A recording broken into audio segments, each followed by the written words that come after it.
She was ready to return because the bet had already been made. When the girl woke up, she heard someone calling the maids, as the mistress had woken up, but she could not understand which mistress they were talking about. The first thing that came to her mind was that she was dead. What happened remained a mystery to her. The girl had no idea who she was now, and what all this noise around some lady meant. There were some unknown memories in her head, and a feeling that she needed to rest. A stranger entered her room. All the servants froze in place from surprise. It turned out that the gentleman does not come without warning. One of the maids reported that the mistress's condition was critical. The stranger was surprised by her calmness, as he thought that upon seeing him, the lady would start screaming and throwing objects at her. The gentleman was informed that his wife had had an accident and needed to rest. Carefully taking a lock of her hair and looking into the girl's eyes, he said that now she was even pretending to love him again. The gentleman came to inform that he would not be in the mansion for some time. At that moment, the girl realized for sure that she had died, since she had a look-alike with whom, it seemed, they did not get along. Something was very wrong, and she could feel it. The servants hovered around the girl, as if worried about her, repeating the same thing over and over again, that she needed rest, since she had recently been injured. Her head was hurting like hell, and memories of another person kept appearing in her head. Silver hair flowing down her back to her waist, bright eyes. She finally remembered her name, Sarah Loperan, the most beautiful lady of the empire, the famous Duchess of Loperan, the neglectful mother of the young protagonist of the novel Tattered Wings. The girl couldn't believe that she had become a character in the novel she was reading. Sarah tried to calm herself down, but she was having trouble doing so, since this heroine was hardly mentioned in the plot.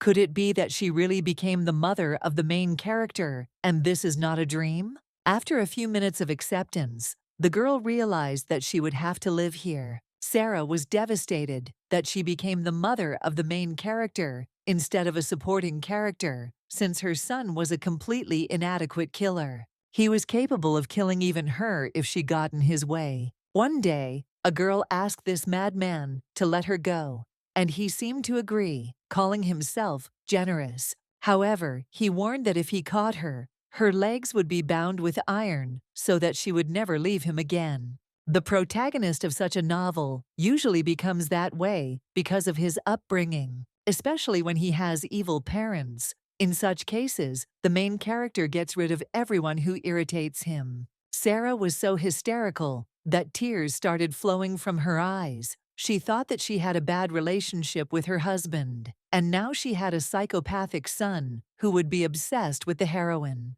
If she wants to survive, the only way out is to improve her family relationships before it's too late. The problem was that Sarah didn't know who to start with, her problematic husband or her son, whom she hadn't thought about for years. Outside, she saw a child who was incredibly cute. The girl began to guess that this was the boy from her memories, and that he was her future psychopathic son. Sarah had never seen such cute young protagonists, yet this world was strange. Where to start was still unclear. The next day, the maid rushed with breakfast to wake up her mistress and prevent her from dying of hunger. The maid asked the mistress not to worry about the affairs in the mansion for a while, but rather to recover. Turning to her maid Margot, Sarah asked how many days she had been unconscious after what had happened. Although she had been unconscious for several days, the lady did not feel rested and recovered slowly. It remained to be seen what kind of relationship Sarah had with her son,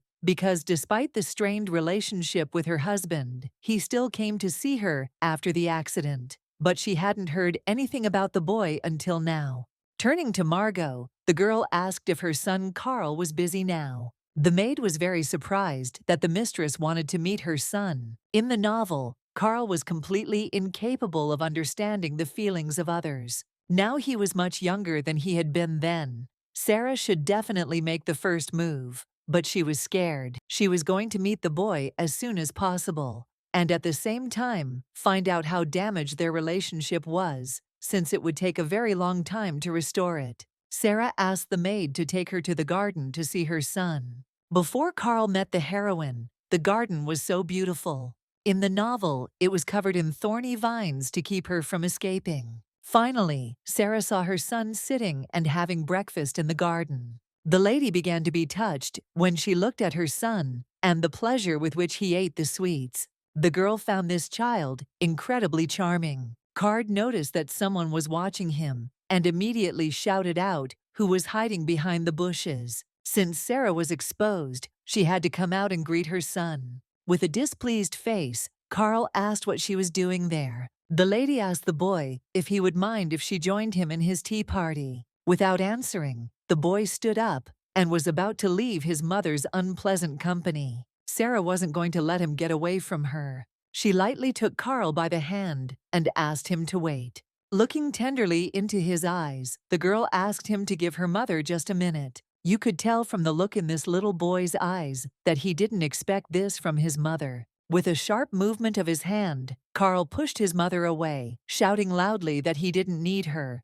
With tears in his eyes, the boy ran away from Sarah.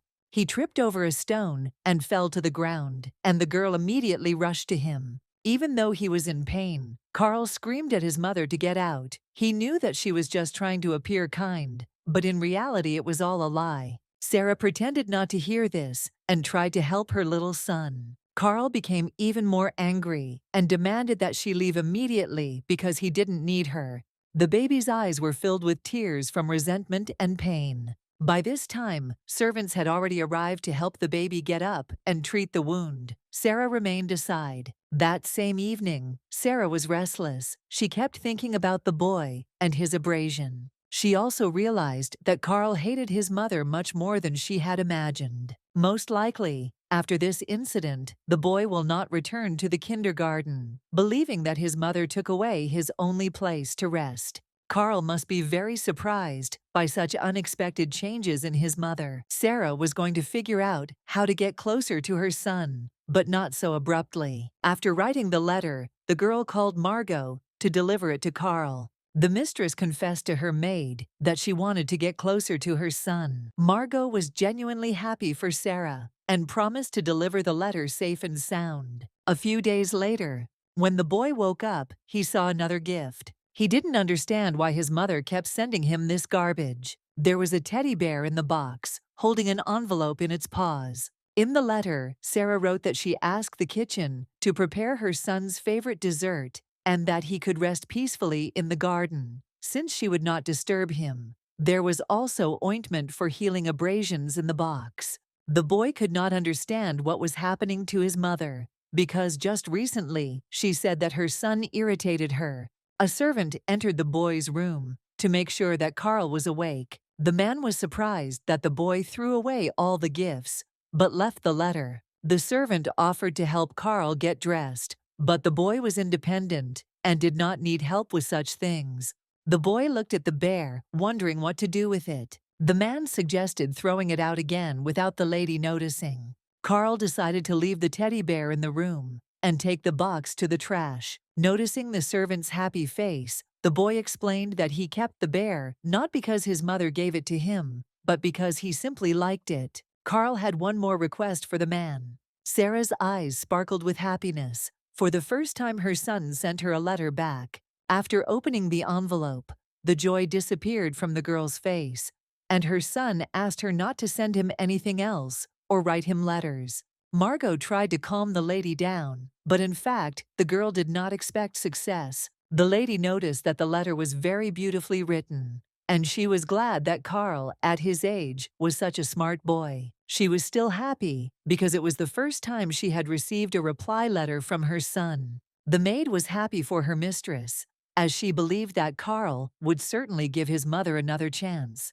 Margot was also glad to see her mistress's smile. Since her arrival, it was the first time she had seen her like that. The girl realized that in the Duke's house, she never even smiled or laughed. The heroes always had very gloomy faces. It was as if they were worried not about her, but about what she could do to them. Surprisingly, Sarah had no memories of the duchy. The lady wondered whether she should ask Margot about this. After a few seconds, she decided not to rush and to focus on her son. The maid suggested that Sarah go and see the young master in person. The lady wondered whether it was worth doing this if everything again did not go as she expected. Margot knew that Carl had been going to the garden a little earlier than usual lately. The girl remembered that she had promised her son not to bother him in the garden anymore. The maid was very persistent. She was sure that the young master would want to see his mother. Sarah pretended she had no choice, but she was unsure whether she should do it. She didn't even know what to say when they met her son. In the garden, she saw her son. As if nothing had happened, Sarah approached him and asked how his wound was. With a displeased face, the boy replied that she was fine. The lady noticed that Carl was anointing the wound with the ointment she had given him. She also noticed that the boy had come to the garden a long time ago, but still hadn't touched the desserts. She asked her son with hope in her voice if he was waiting for her. The boy replied that he was in no way waiting for his mother. Sarah began to justify herself by saying that she thought her son would not come to the kindergarten today, but Carl was here almost always. With a straight face, the boy said that there was no point in leaving his favorite place just because someone came there. With hope in her voice, Sarah asked if she could sit next to him, but received a negative answer. The lady did not give up. She asked if she could just look at her son then. The boy didn't answer, thus making it clear that he didn't mind. Sarah was very glad that, despite her presence, the young master still began to eat. A week later, the lady was sorting through the letters. Her heroine did not particularly participate in social life, but there was still no end to the invitations. Sarah copied and pasted a respectful refusal. She understood that there was no need for social events now. It would be better to look at Carl in the garden. There was one last envelope left, and the invitations were finished. Margot asked the lady for permission to ask her a question. The maid was surprised that Sarah had recently been trying to get closer to the young master. Margot suggested that in her diary, the lady was writing down observations about those who hated her. The girl was surprised by what she heard, because in her diary, she simply wrote down everything about Carl's cuteness. At this point, she closed the topic and thought about what she would write about today. Margot decided to continue the topic and suggested that the lady show everything she writes about her son to Carl himself. Sarah agreed to this idea with great enthusiasm. The maid thought that this was a great opportunity to communicate with the young master. It was a brilliant idea. The lady thanked Margot for this idea and went off somewhere. Sarah was very curious about what Carl's room looked like. She was sure that everything would be very cute since he was a child.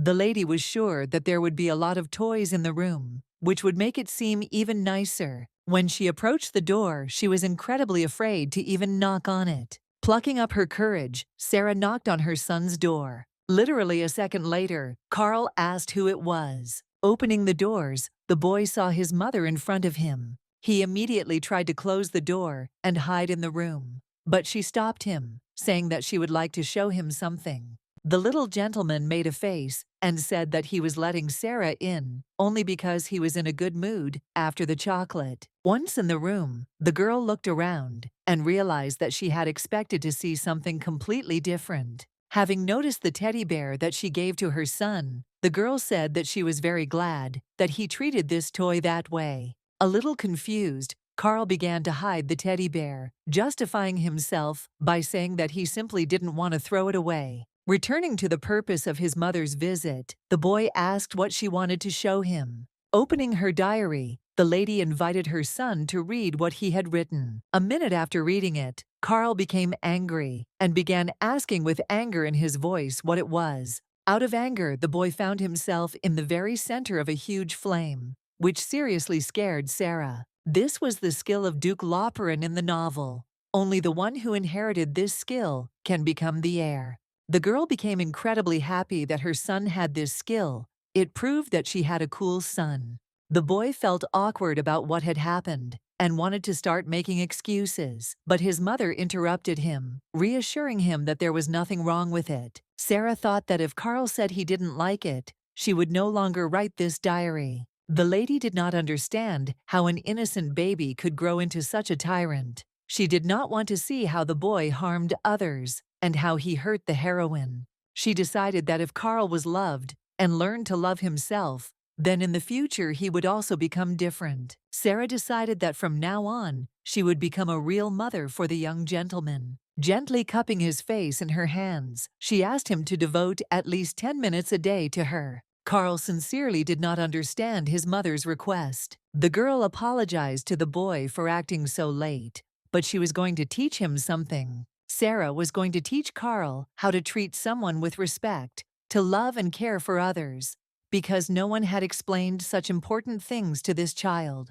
With a false hope in his eyes, the boy agreed. Sarah was very happy about this chance and promised her son that she would not disappoint him. This child was incredibly wonderful. One thing was unclear: how he turned into a tyrant, depriving others of freedom. After all, it was all because no one cared about him, so he doesn't know what it's like to love and be loved. Sarah intended to raise Carl properly so that he would not grow up like in the original novel.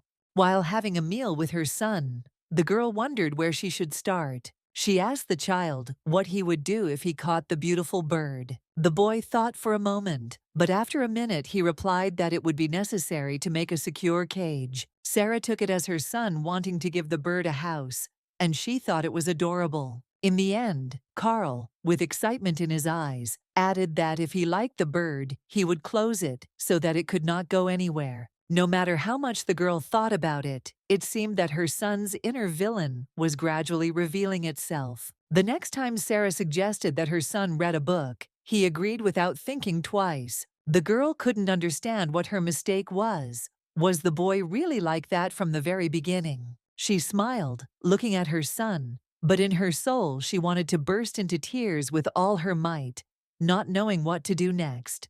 Things were worse than Sarah thought. She didn't know how to raise Carl. The lady was frightened by Margot, who screamed loudly in her ear, calling her. Noticing the mistress's bad mood, the maid assumed that she was worried about her master's imminent return. Sarah had completely forgotten about the tall, handsome man she had met on the first day of her rebirth. This man was Carl's father, and Sarah thought about taking the opportunity to bond with her son naturally with his father's help.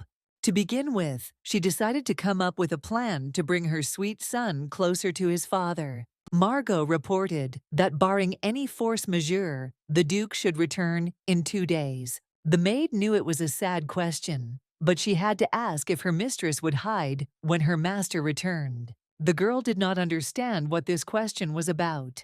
Margot said that recently, the lady had been thinking a lot about the young master, thanks to which the mansion was once again bursting with life, and the maid was grateful for that. So the maid wanted to ask her mistress for a favor. She knew she had no right to ask for such a thing, but Margot only wanted Sarah to greet the gentleman properly, just once. Having heard the request, the lady realized how bad her heroine's relationship with her husband was. With a smile on her face, Sarah promised to greet the Duke. The maid did not expect her mistress to agree so quickly. She froze in her tracks. Sarah ordered that all the servants be warned that she was going to greet her husband as expected. She wasn't going to let the sweet little boy become a bloody tyrant. As soon as the happy maid left, Sarah got ready to finish her paperwork. The only thing she needed to remember was her husband's name. The Duke and his guards were returning home. Suddenly, he stopped abruptly. The Duke did not want to return home. It was all because of the lady. He decided to try knocking this time too, but he was sure that he would not find the lady in the mansion. Having arrived at the mansion, all the servants met their master on the street. He was very surprised that everyone was outside. The gentleman froze at what he saw. He couldn't believe his eyes. Standing in front of him was his wife Sarah in a charming dress. Looking the Duke in the eye, the lady said that she had been waiting for him. In confusion, the master ordered his guard to call the doctors as soon as they entered, as he thought he was delirious. But Sarah was real. The Duke could not believe that all this was not a hallucination. Sarah looked into his eyes and asked him to come home quickly, as there was a strong wind outside. The gentleman sensed something was wrong, so he asked the lady what she had in mind this time. The girl pretended not to hear this complaint, calling the Duke inside, citing the fact that he was tired from the journey. The Duke assumed that his wife had some kind of memory problem after the accident, since she was waiting for him for the first time in her life. Sarah insistently asked to follow her, saying that she had asked the cooks to prepare the food that the Duke liked. Walking through the corridors of the mansion, the Duke noticed that there was not a soul. This was the lady's plan. But she lied, saying that everyone was probably busy preparing and cleaning. During the conversation, Sarah laughed, and the Duke wondered if she really knew how to laugh. The gentleman put his arm around his wife and asked what they would do. Sarah's plan was to eat first. Walking into the dining room, the girl asked the gentleman to sit down. She was going to talk to him. This interested the Duke greatly, for Sarah was not one of those people who communicated simply without any benefit, and she hated him. The girl was angry because her husband sat and ate without saying a word, and yet she had been preparing for his arrival since early morning. She decided to take everything into her own hands, because if she missed this moment, the next one might not come. To begin with, she decided to gently nudge the conversation in the right direction. Sarah decided to ask if the Duke had had a hard time at work, since the journey was not short. The gentleman noticed that she had never been interested in his work or in him himself, much less. The girl began to make excuses, citing the fact that she was simply worried. With a smirk on his face, the Duke corrected her, as if she was not worried, but hoping that he would be hurt and never return. Sarah couldn't believe her ears. How could he think such a thing about her? The man noticed that his wife was doing something she usually never did. Sarah tried her best to hold on. After all, this was pretty much what she expected. The girl changed the subject, reminding them that they had a son together. She admitted that she wanted to talk about Charles, or rather, about his upbringing, suggesting that the Duke devote more time to the child. The Duke stood up abruptly from the table, clenching his fists in anger.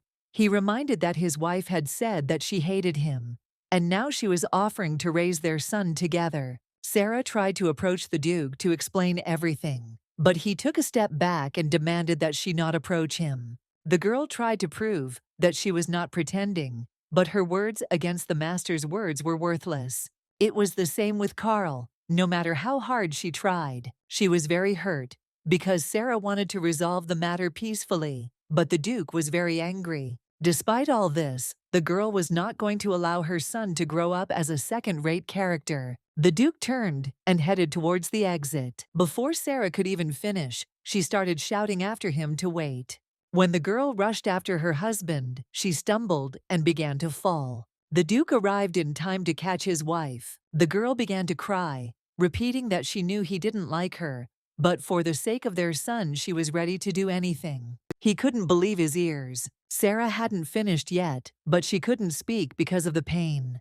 Having brought his wife to her chambers, the Duke asked why she had fallen. Sarah explained with resentment in her voice that she had greeted him, and he had been rude to her in response, and had looked at her angrily during lunch. It was unlikely that anyone would like that. Her husband wasn't even nice, unlike their son, the girl thought. Looking at the Duke, Sarah asked if he really hated her that much. It was very strange for him to hear such a question, since he knew that his wife hated him with all her heart and soul. It was a surprise to Sarah that her heroine hated her husband, especially for no apparent reason. Taking his wife by the hand, the Duke began to tell her that as soon as he approached her, she began to scream and throw pillows. He pressed hard on her palm, causing her pain. It irritated him that Sarah was pretending not to remember anything. Realizing that he had hurt his wife, his expression immediately changed, noticing that her hands were cold. The Duke began to warm Sarah's hands, asking her to wait a little, even if she did not like it. The main thing is patience, as the doctor will arrive soon. The doctor arrived faster than the lady thought, and he immediately rushed to examine her. As soon as the doctor and the servants crossed the threshold of the room, the Duke immediately left it. Sarah started shouting after him to stop, because they hadn't even had a normal conversation. The girl caught herself thinking that it was impossible to make friends with the men in this mansion. The next day, the lady was still feeling ill. She kept thinking about her son, so that he would grow up in a happy family, but she didn't know how to get closer to her husband. The dinner alone was a failure. She didn't even want to try again. The girl also didn't know what to do. There was a knock on the door of the room. Sarah didn't like it, as she had asked Margot not to let anyone in. If the maid was unable to stop someone, then it was either her husband or her son. Sarah really hoped that this was her baby Carl. She guessed right, opening the door, and this beautiful baby stood in front of her. The lady was very happy that her son came to visit his mother. Carl heard from the maid that his mother had fainted. She just couldn't stand still because of how cute the boy was. The little boy handed his mother a candy, saying that when you are sick, you need to eat well. With a smile on her face, Sarah thanked her son for thinking of her. The boy replied, with a grin, that he had not come here for that reason, but simply because the maid had asked him to. Even if this was true, Sarah was still grateful to him. In any case, she was glad of his visit. The girl didn't understand why Carl was looking at her as if she had done something wrong. She asked him if he didn't like the fact that she stroked his head. Carl asked his mother not to touch him next time. The son decided to warn his mother that if she was so tired that she fainted, then it was better for her not to eat with her father. Sarah assumed the boy was worried about her, but Carl pretended he didn't care at all. The girl promised her son that once she got used to it, this would not happen again. With disbelief in his eyes, Carl asked her if it was true that she was trying so hard. Sarah confirmed this because they were her son and husband. The boy asked his mother if his father was more important to her than him. Before she could get an answer, Carl started shouting that she would now spend time with her father. With tears in his eyes, he left, shouting for her to run around with her father now, but without him. Realizing that her son could leave now, Sarah ran up to him, hugged him tightly, and said that for her mother, there was no one more important than her Carl. The girl confessed to the boy that for her there is nothing more important than time spent with her son. The boy hugged his mother tightly. Sarah clearly did not expect such a turn of events. He looked at her with such eyes as if he was about to cry. Carl asked his mother to go and rest, because when you are sick, you need to sleep well. To have good dreams, the baby brought his mother a chocolate bear.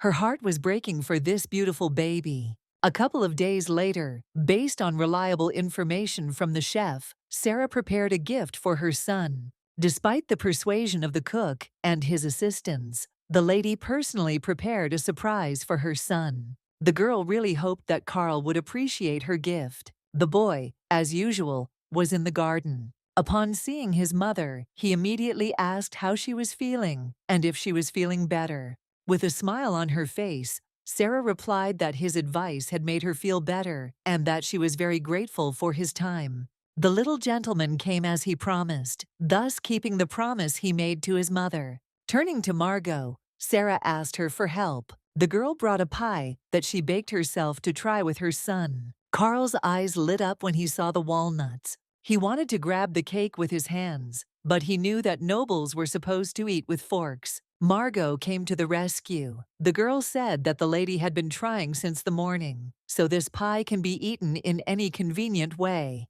Carl was delighted with this opportunity. The boy had just taken a bite of the pie when Sarah and the maid waited for his reaction to the pie. Without thinking twice, Carl said that it was disgusting. Trying not to show her upset look, the lady immediately began to think about what was wrong, whether there was not enough sugar or whether she had not baked the dough enough. Here, too, Margot came to the rescue, starting to justify Sarah, saying that the first time it didn't work out well, but Sarah would try. With wide eyes and a trembling voice, Carl asked if he understood correctly that this pie was baked by his mother. The girl began to smile stupidly, justifying herself by saying that she had been told that Carl liked this kind of thing, but she had never cooked before, so she must have made a mistake somewhere. After hearing this, the boy immediately began to stuff the entire piece of pie into himself. Sarah began to reassure him that she was not offended.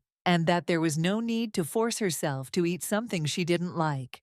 Carl's mouth was smeared with pie, and with his mouth full, the boy declared that he wasn't forcing himself and that he really liked it. He asked Margot to give him another piece. The lady was sure that the pie tasted terrible, but the card could not be stopped. A look of genuine joy and gratitude appeared on her face, and she promised that she would try even better. After spending time with her son, Sarah walked down the hallway and thought about Carl's behavior. He said nice things and ate her pie with pleasure.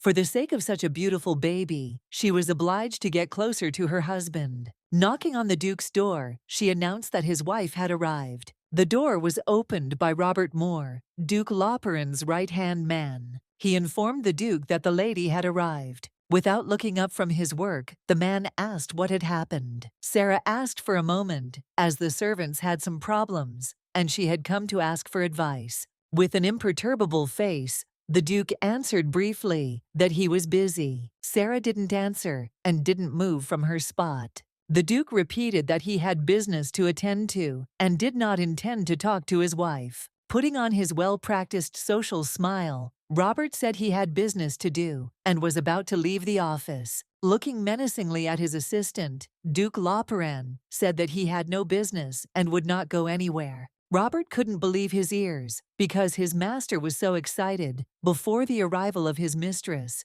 he even prepared a chair for her, and now he was behaving incomprehensibly. Sarah did not back down. She suggested taking a walk in the garden, arguing that the Duke would sit there for hours doing paperwork. He repeated again that he was busy. Looking angrily at his wife, he demanded that she leave. Robert had no choice but to ask the lady to leave the office. Having softened the situation a little, the assistant said that the girl could come tomorrow morning. Sarah was so upset that she couldn't even hold back her tears. Everything was completely wrong, but maybe it was for the best, the girl thought. She decided not to give up and come up with a reason to come to her husband's office again. The next day, Sarah had nothing to do, and she decided to think about what kind of story she should read to her son. The lady's peace was disturbed by Margot, who brought a letter from the Marquise Penelope. The letter expressed gratitude for the lady's acceptance of the invitation to the birthday party of the Marquise's son. Sarah could not believe that she had answered wrong. The girl didn't know what to do, because it would look like she cared more about other people's children's birthdays than Carl's.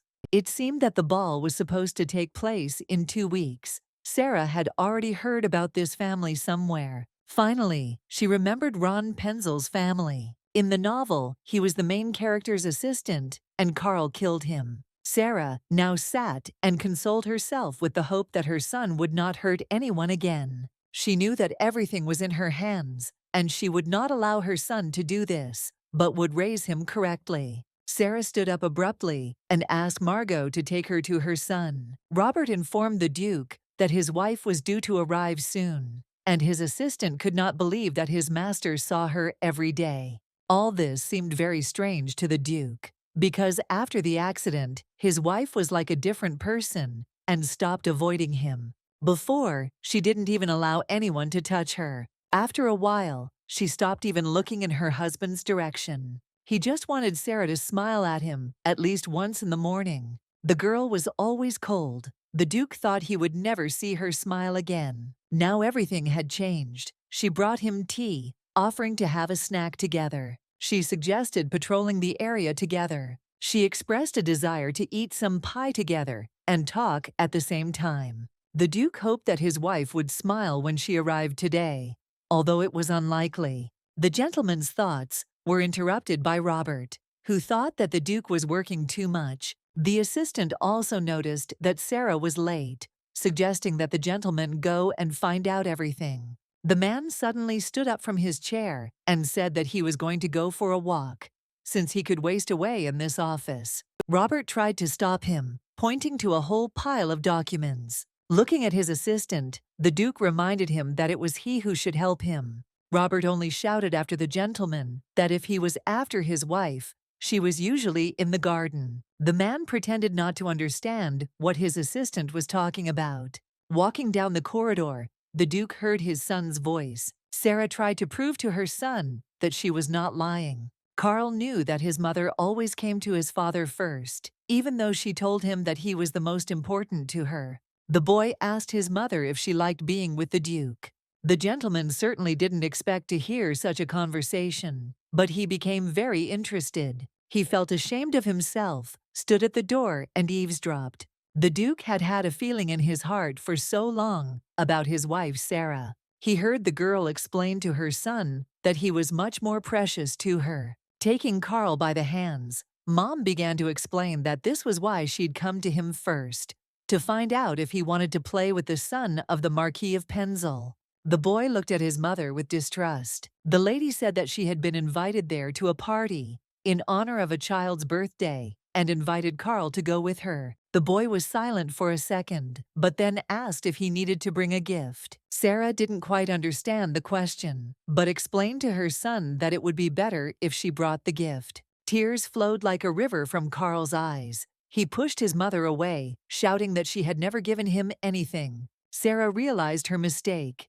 She shouldn't have talked about the gift, because her heroine never celebrated her son's birthday. The boy continued to scream in pain, saying that nothing would get better between them, and that he would be in pain again, just like before. Just recently, her heroine ordered Carl not to call her mom. She was even disgusted by the voice of her own son. Sarah was suddenly struck by a headache, and the heroine's memories came flooding back. Carl started screaming that he didn't need his mother and didn't need anyone at all. He didn't trust Sarah anymore. The baby spent his birthday in tears because his mother didn't care. He begged her to congratulate him just once. Sarah only demanded that her son stop acting like a child. It was very painful for Carl because he was left all alone and on his birthday, rejected by his mother. It was just a fragment of her character's memories. But Sarah was in so much pain. She was very sorry that she had not had the opportunity to console her son back then. She hugged Carl very tightly and began to beg him to forgive her. Even though it wasn't her, Sarah still couldn't forgive herself. The boy just screamed that he hated his mother. It was a terribly pitiful sight. Sarah asked for forgiveness for leaving her boy alone, for not being able to help, for not knowing how to love. Looking at him, she promised that this would never happen again, that she would give him the truest love that no one else would give. Despite the fact that Carl insisted that he hated his mother, Sarah repeated her words of love for her child with all sincerity. The girl suggested throwing a grand banquet in honor of Carl's birthday. She began to imagine how many people would come to congratulate the baby, and there would be a huge cake and lots of sweets that he loved so much. The boy didn't care anymore, but Sarah didn't stop trying to find out what he wanted. She began to assume that it must be something cute. All the baby wanted was to be congratulated. Whenever Sarah remembered Carl's past, tears immediately welled up in her eyes. The girl promised to do everything in the best possible way, but the problem was that the birthday was not soon. Carl wished to be congratulated before others. Sarah immediately asked her son to devote some time to her tomorrow. She came up with the idea of throwing a party tomorrow in her son's favorite garden. The baby liked this very much, and he hugged his mother tenderly. The Duke was outside the door all this time. He heard the entire dialogue. The man decided that tomorrow would be a long day. The next day, while walking in the garden, the gentleman discovered that it was very noisy. When he reached the gazebo, he saw his wife and servants congratulating little Carl. Sarah dressed her son in a cute suit. The birthday wishes just kept pouring in. Carl was delighted to blow out the candle on his first birthday cake. At that moment, Sarah had a strange feeling, as if they were being watched. It really was like that. She decided to step away for a moment, while Carl's attention was elsewhere. Approaching the Duke, the lady asked why he had come here. Holding back his laughter, the man asked what they were doing in the gazebo. The girl said that Carl doesn't like many people, so she decided to spend his birthday here. The Duke still did not understand why his wife continued to do something she had never done before. This behavior of the gentleman was strange. Today he was generous with questions. Sarah couldn't answer anything, except that Carl was a very sweet boy. The Duke reminded his wife that she had left her son with the nanny because she found it disgusting even to touch him. Although the girl sometimes saw Sarah's memories, she did not feel the emotions that the heroine experienced. The Duke stated that his wife really does communicate like a different person, and now he doesn't even think that she is pretending. Sarah said that she had changed, which meant they should raise their son together. The man also noticed that she called her son by name, but he was still a duke to her. He was sure that his wife didn't even remember his name. It was true that Sarah asked Margot the duke's name, but she never used it because there was no need, so she forgot it. In a rough voice, the duke demanded that his wife state his name. Sarah said the first thing that came to her mind, calling him Kian. The duke was a little confused, since his wife called him by his shortened name, and so tenderly. She didn't remember her full name, so she had to make do. Usually, it was Sarah who put up a barrier in their relationship, but this was different. Had she really changed? The Duke wondered. In the end, the gentleman told Sarah to call him whatever she wanted, and since he had finished work, it was time for him to go. He walked away quickly. At that moment, Sarah's son was heading towards her. Carl asked to tell what his mother had told his father. The girl realized that her son probably wanted his dad to congratulate him, but she missed it. Sarah again began to ask her son for forgiveness. Carl concluded that his father was angry because his mother did not invite him to the birthday party. The girl had to lie that her father had come to congratulate his son on his birthday, but was so busy that he had only stopped by for a minute. Sarah reminded her son that the party was still in full swing. Taking his mother by the hand, Carl went to show her the cake they had made. The girl didn't know what to do when the boy was so cute. The cake was prepared under the careful guidance of Sarah.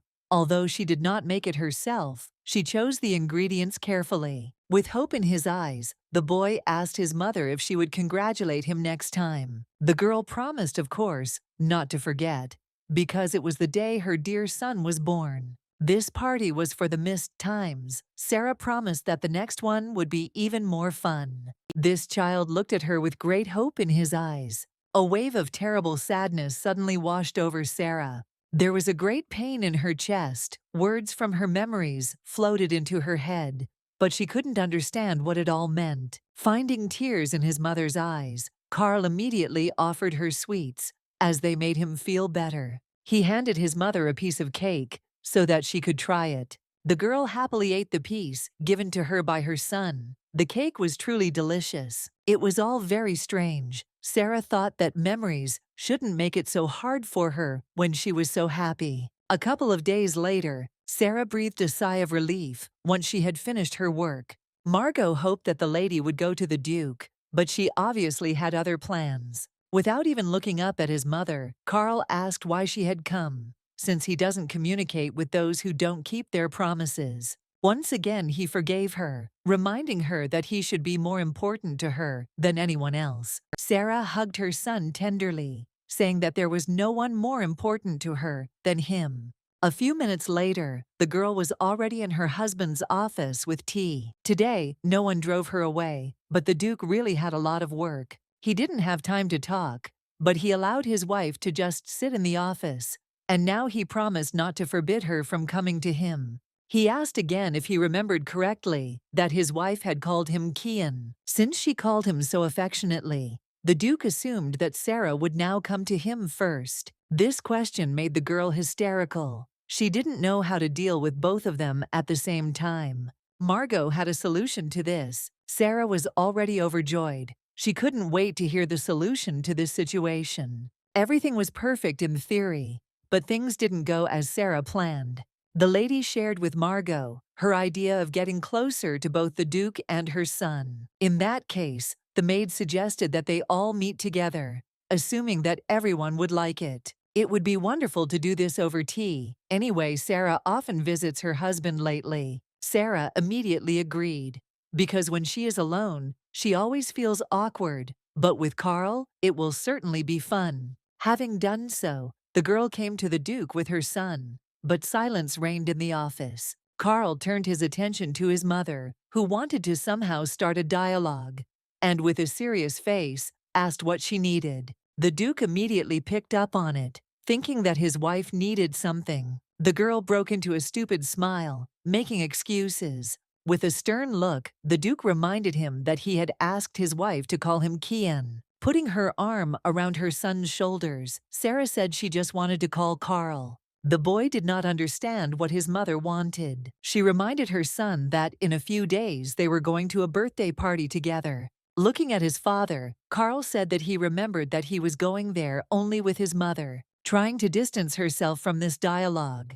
Kian pretended to be engrossed in her work. Sarah asked the baby to promise her something before that. Looking at his mother with his huge eyes, Carl froze in bewilderment. The current Carl was unlikely to harm Ron, but Sarah decided to make sure anyway. She explained that the boy's birthday was the same age as Carl's, and she would really like them to get along. The kid didn't see the need for it. Looking at her son, Sarah asked if he had forgotten what his mother had told him. Carl began to shout that he remembered everything his mother had said. The girl taught her son that when meeting someone, he should not be rude or ignore them just because he doesn't like them. Sarah happily patted her son on the head. She really wanted her son to make friends and have fun with them. The mother and son sealed their agreement with their little fingers. Sarah was happy that she had such an obedient child. Kian's document suddenly flew into the air, and the Duke himself sat there looking somewhat dejected. Sarah asked Carl to wait a little.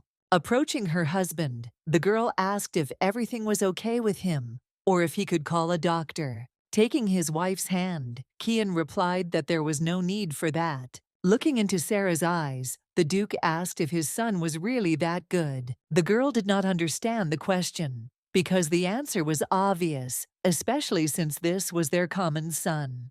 Kian's gaze softened, and he looked at Carl without taking his eyes off him. The boy smiled shyly, saying that he was good. Sarah felt like she had won a little, and Carl was pleased with even the smallest gestures of care. The girl remembered that just recently, these two didn't even want to look at her when she was reborn. The Duke and his son noticed that Sarah was smiling strangely, and the girl joked that she was just having fun. She suggested that Keanu take a break and have some tea. This time, the Duke immediately agreed. Sarah was very happy with her job, but the same could not be said about the baby. A few days later, the lady and her son went to Ron Penzel's birthday party. Carl tugged at his mother's dress and showed that his ribbon had come undone. While Sarah was helping her son tie a ribbon, she didn't notice Kian approaching. The Duke asked if they were leaving yet. The girl really hoped that he would not go with them, but simply came to wish them good luck before leaving. The Duke lied when he said he needed to go to headquarters, so he left. Carl was impatient to go and urged his mother to hurry. Robert intervened in the conversation, saying that he and the Duke were going the same way so they could go in the same carriage. Carl was against this proposal. He never intended to ride in the same carriage with his father. The Duke, on the contrary, did not object at all. Sarah tried to smooth things over by hinting that they would be cramped in such a small carriage. The baby demanded that his father go in another carriage. Kian did not back down. He said that there was enough room for him in this carriage. Sarah's husband and son were acting very strange today, and she didn't know why. Finally, she realized that Kian wanted to get to know his son better, which is why he insisted on going on a trip together, and the baby was simply shy. Since the Duke was trying so hard, the girl decided to help them. She said that she would ask for a separate carriage to be prepared for her, and that father and son would travel together. Having locked himself in the carriage, Carl declared that he was fine alone. The Duke turned around and went into the mansion, supposedly remembering that he still had business here. Sarah clearly did something wrong. She couldn't leave her son alone, so she went with him. The girl tried to change the subject and asked Carl if he was nervous, since this would be his first dinner party. The boy clearly wasn't particularly nervous. Sarah realized that her son was not thinking about the dinner party, but about the situation that had happened. She decided to say that she knew that Marquise Penzel served very tasty desserts. The girl hit the nail on the head, and this really enlivened Carl. She knew that her son liked walnut cakes, so she asked him to make them. The little boy's eyes lit up as soon as he heard about walnut cake. Carl was too smart for his age. This little guy was not easy to lure with food. Sarah wanted to make her son's favorite cake since she failed last time. The baby looked into his mother's eyes and said that the cake was very tasty. The girl understood that Carl was lying, but nevertheless, he ate the whole cake. Sarah couldn't help but laugh. This baby was too cute. She really hoped that her son would make friends with someone at the party. The carriage drove up to the mansion of the Marquis Penzel. Seeing the unusual carriage, the ladies immediately realized that the Duchess of Loparan had arrived. The maids greeted the little gentleman and the Duchess herself. Carl extended his hand to his mother to help her down from the carriage. With such a companion, Sarah felt like a queen. The butler invited the guests to go into the garden.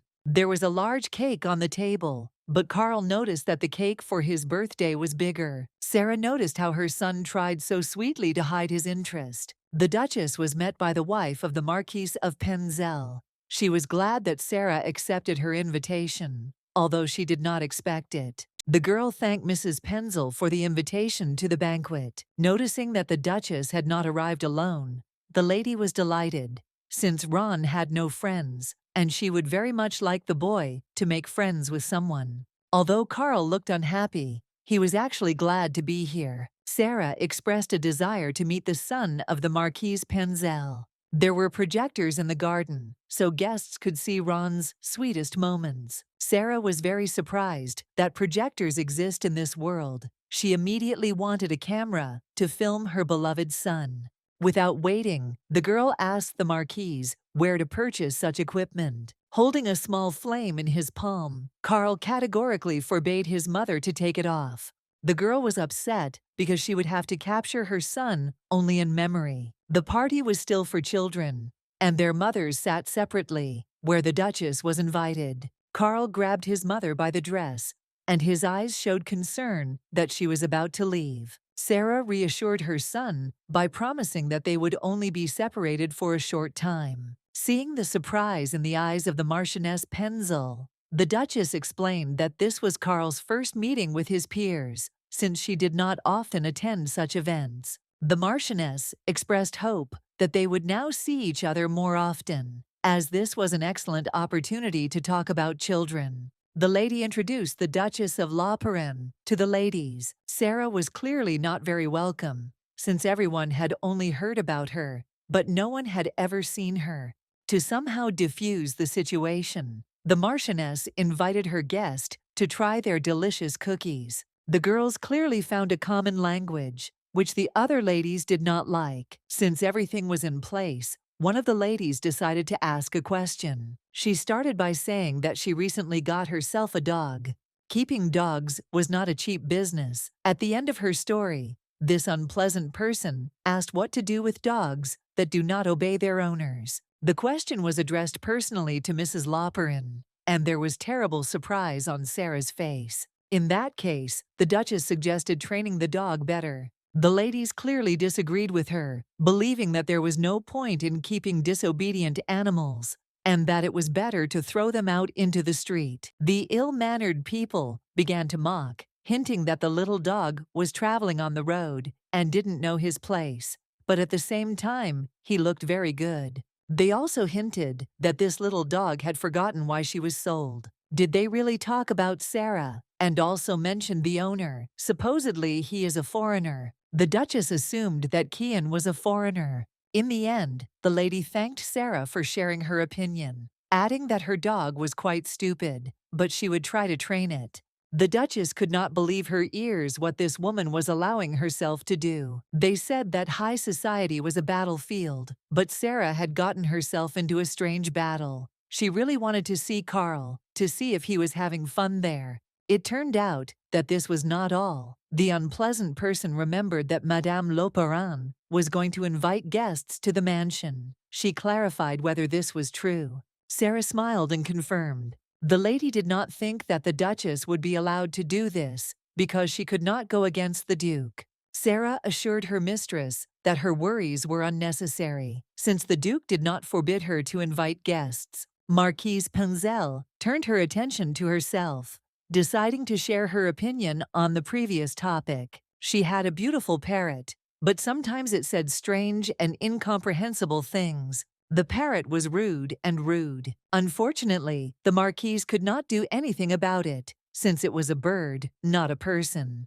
You can't cut out a bird's tongue, because it doesn't understand what it's saying anyway, the Marquis concluded. So, the lady asked her guests to avoid rudeness and boorishness in the future. This request, and the way the Marquise Penzel presented it, simply infuriated the ladies of the court. One of them jumped up and walked away, saying that she remembered that she had forgotten to do something. The other two also followed her, citing some fictitious business. The Marquise only laughed, ironically saying that she was sorry. Now her appetite had returned. She offered the Duchess some more cookies with a grin. Now the cookies really were sweeter. Meanwhile, while the mothers were enjoying the cookies, the children were playing. But only Carl was sitting alone by himself. The baby enjoyed the walnut cake. Mr. Penzel noticed that his guest was sitting all alone. Having asked to stop the game, he went to Carl. Approaching him, he asked with a kind look if the food was tasty. Carl remembered that his mother asked him to make friends and have fun. He was afraid that if he did not keep his promise, she would hate him. The kid offered a piece of his pie to the birthday boy. Little Penzel realized that his guest did not know who he was. Carl got a hint when he learned that the cake was made by his interlocutor's pastry chef.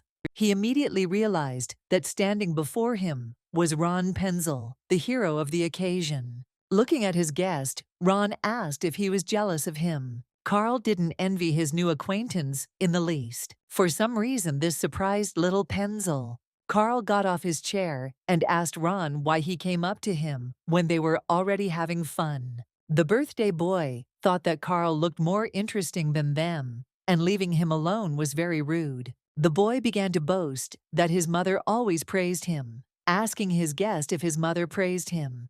Carl replied that his mother praised him non-stop. To some extent, he was not lying. An argument began to break out between the kids about who their mother praised more often. Their argument was interrupted by a plump little boy with red hair. Turning to Ron, he said that he thought that he had abandoned them for someone important, and he was only playing with this child. Little Penzel reminded that he has the right to choose who to play with and be friends with. The red-haired man began to shout that Ron knew nothing at all, and that his interlocutor was a savage scum, and that barbarian blood flowed in his veins.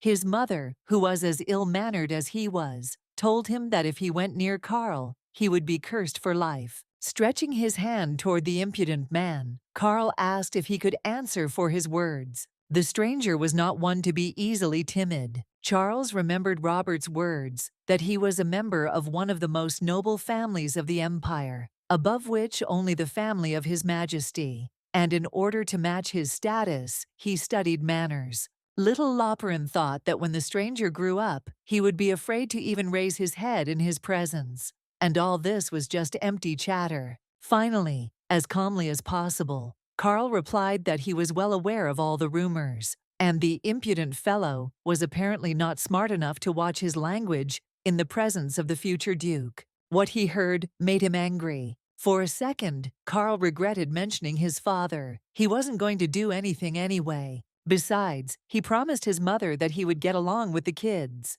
Ron's mom taught him that bullying your friends over rumors was bad, really bad. This childish conflict was interrupted by a lady who called very loudly for her ill-mannered son as they were leaving. Carl told Ron that his mother asked him to make friends with children his own age. Marquise Penzel shared with Sarah that when she communicates with her son, she loses track of time. Sarah felt the same way when she spent time with Carl. The days flew by. Marquise Penzel could not have imagined that she and Sarah were so similar. She asked Mrs. Loperin how she usually spent time with her son. At that moment, Sarah's head began to spin. Memories from the past came to mind, of some man shouting at her in rage as a little girl that the least she should do was to appear in high society and pretend that she knew. This unknown person also stated that the girl has nothing but a pretty face. Sarah felt very bad, although the memory just seemed and disappeared.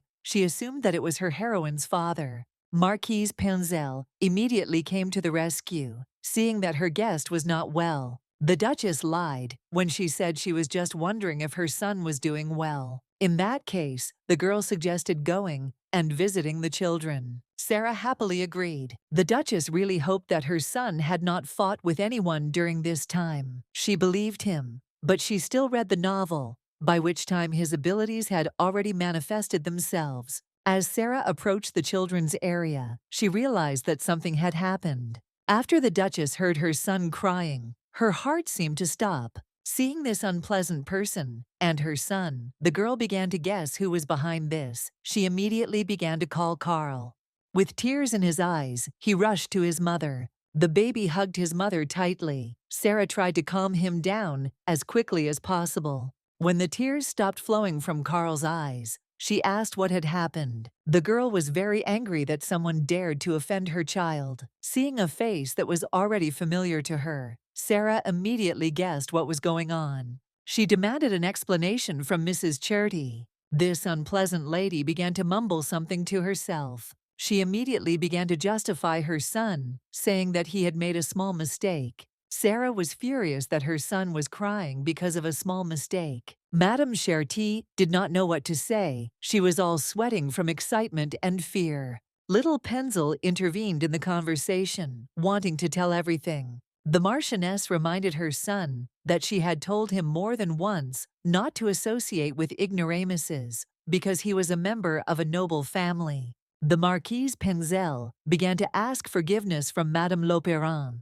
for allowing such unpleasant things to happen at the tea party. She understood perfectly well that such a thing was simply unacceptable. Sarah asked the Marquise not to apologize for the behavior of others. The only thing the Duchess wanted to know was why her son was crying. Turning to Mrs. Cherty, Sarah sternly said that she was not patient herself, so she was waiting for an explanation. This lady had to tell that her son called Charles a descendant of a barbarian, and thereby insulted the entire family of the Duke. At that very moment, she began to justify her son by saying that he was just a child. The Duchess thought there was no excuse for this. Their house was constantly portrayed in an unflattering light, so this boy had most likely heard a lot of gossip. Carl added that his offender said that if he approached him, he would be cursed. Madame Cherty tried to turn the situation into a peaceful direction, citing that she had already punished her son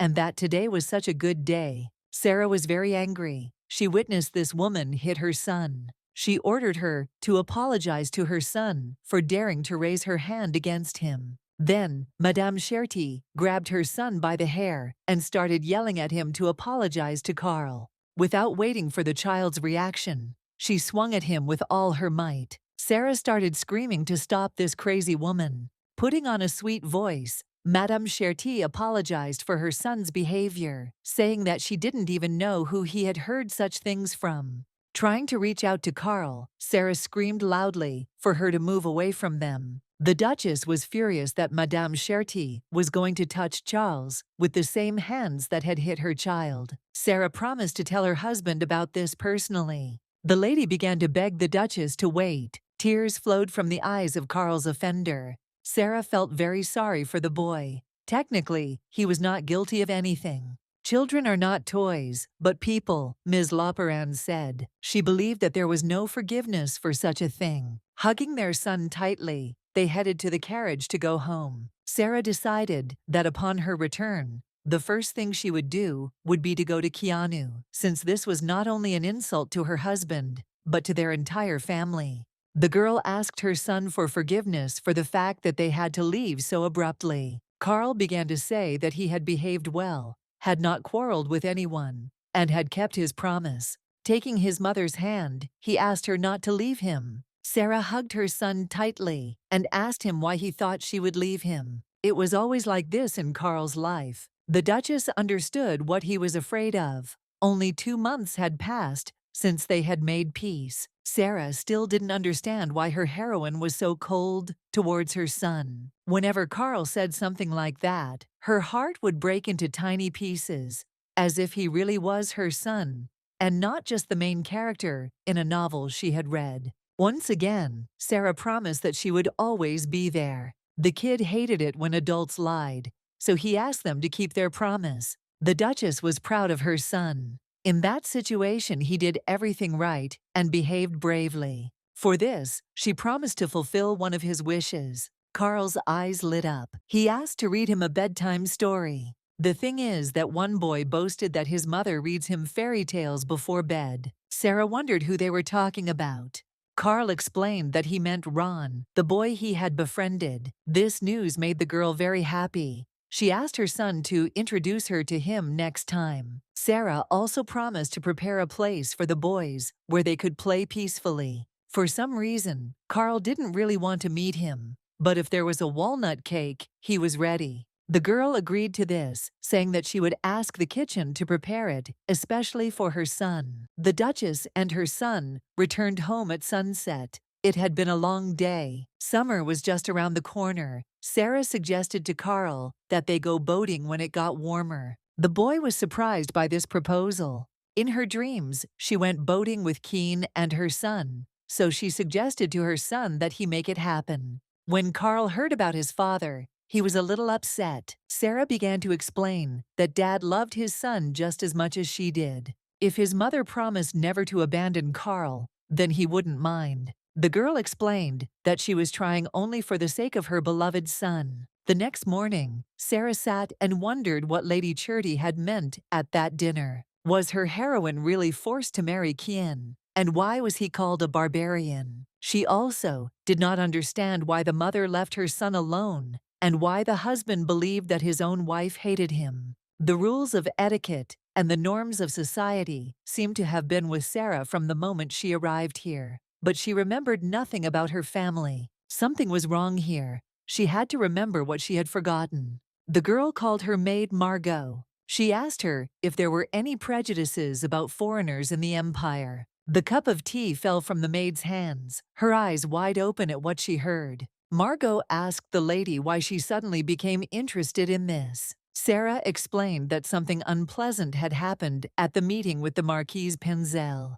Countess Cherty's son said that Carl had savage blood in him, and that if her child came near him, he would be cursed. What she heard greatly outraged the maid. Sarah also said that her memory is still returning after the accident. With sadness in her eyes, Margot understood why, in that case, the Duchess liked the young gentleman. The girl immediately began to assure the maid that when her memory returned, nothing would change. Sarah loved her son very much, believing that there was no kinder and sweeter child in the world. Margot understood her mistress perfectly, but advised her not to tell the Duke about the problem. The maid didn't know what happened between Sarah and Kian, but there had to be a reason for this memory loss. The Duchess has changed a lot since the accident, and if her husband finds out that she is so kind because she doesn't remember anything, then the gentleman may withdraw into himself, and his feelings may cool. Margot believed that when the memories returned, Keanu would not have to feel the pain of seeing his wife unresponsive. Sarah couldn't believe that her husband didn't hate her, because she was sure that he did. The maid said that if this were so, the Duke would not have spent a huge amount of money on their wedding. The girl learned that Kian had proposed to her in order to rekindle the flame of nobility in her fading house. Regarding the situation with Madame Cherty, Margot promised to contact the Marquise Penzel and find out the details, and then pass them on to the gentleman. Sarah wanted to do it herself. Margot stopped her because she knew that the Duke would notice this. Because his wife was always squeamish when talking about foreigners, it would be strange if she suddenly began to take an interest in them. Sarah suggested that her character had some negative experience with foreigners. Margot assured that Madame Cherty would not go unpunished, since she had insulted the only heir and the entire duchy. Sarah asked the maid to tell her all the details later. The husband, who at first glance avoided her, actually cared. Her heroine's family loved the girl. But then why was she so rude? Sarah really wanted to remember and understand everything. A week later, the weather had already changed significantly, and it was hot in the mansion. Margot came to the lady with good news. High society was closed to Countess Cherty. She was no longer a countess, and would not be able to attend any meetings. During the investigation, it turned out that the Countess had an affair with a knight of her house, Margot said. Sarah had already heard about this from the Marchioness Penzel, but did not attach much importance to it. Moreover, it turned out that her son was not even the Count's son. The woman was thrown out without a penny in her pocket. Sarah didn't want such a cruel punishment, but apparently that was the influence of karma. Changing the subject, the girl asked where her son was. The baby was in the library because it was getting hotter and the garden was uncomfortable. The girl really wanted to see Carl. She asked Margot to prepare some cold desserts for him. As Sarah entered the library, she noticed that it was eerily quiet. She found her son sleeping. Most likely the baby fell asleep while reading books. The girl began to wake up Carl, saying that this was not the place for a son, that the bedroom was for that. Touching the boy's forehead, Sarah realized that he had a fever, as if he was about to cook from the inside. She became scared because a cooling spell had been cast on the library. The girl grabbed her son in her arms and ran to look for help. Carl's head hurt terribly. The baby howled in pain. The healer said that it would pass in a couple of days, but it was painful for the boy because he was growing. The man reassured Sarah that her son had no health problems and there was nothing to worry about. The Duchess couldn't believe that the heat was also due to growth, since Carl's body was like boiling magma. The little gentleman's innate ability was fire. When his strength reached a certain threshold and the body could not withstand it, the baby became worse. First aid had been given, so now Carl needed to rest. Margot promised Sarah to keep an eye on the young gentleman's condition, sending her to rest in her room. The Duchess thanked the maid for her care, but still she could not rest peacefully unless she took care of her son herself. She asked Margot to leave her alone with Carl. In his sleep, the baby was still moaning in pain. Tears were streaming from his eyes. He felt pain and heat. Opening his eyes, Carl saw his mother in front of him. Sarah couldn't believe her ears, because it was the first time her son called her mom. The girl calmed the child down, saying that she was nearby. Carl immediately jumped up and began to apologize for acting like a child, begging his mother not to hate him. Sarah hugged her son tightly. She didn't understand how she could hate him. She admitted that she was very glad that her son called her mom, telling him that he can behave as he pleases, because he is a child. The boy burst into tears of happiness even more. The Duchess laid her son on the pillow. He needed as much rest as possible to get back to normal. Sarah promised Carl that when he got better, they would go boating and have fun. The baby asked his mother to read him a story again until he fell asleep. With great joy, the girl took the book and began to read. Having finished reading the story, Carl fell asleep. The silence in the room was interrupted by Kian's voice, who came unexpectedly and asked his wife why she was not in bed yet. He scared her very much by not answering her question. Sarah asked him why he wasn't sleeping, since he had been working all day and was probably tired.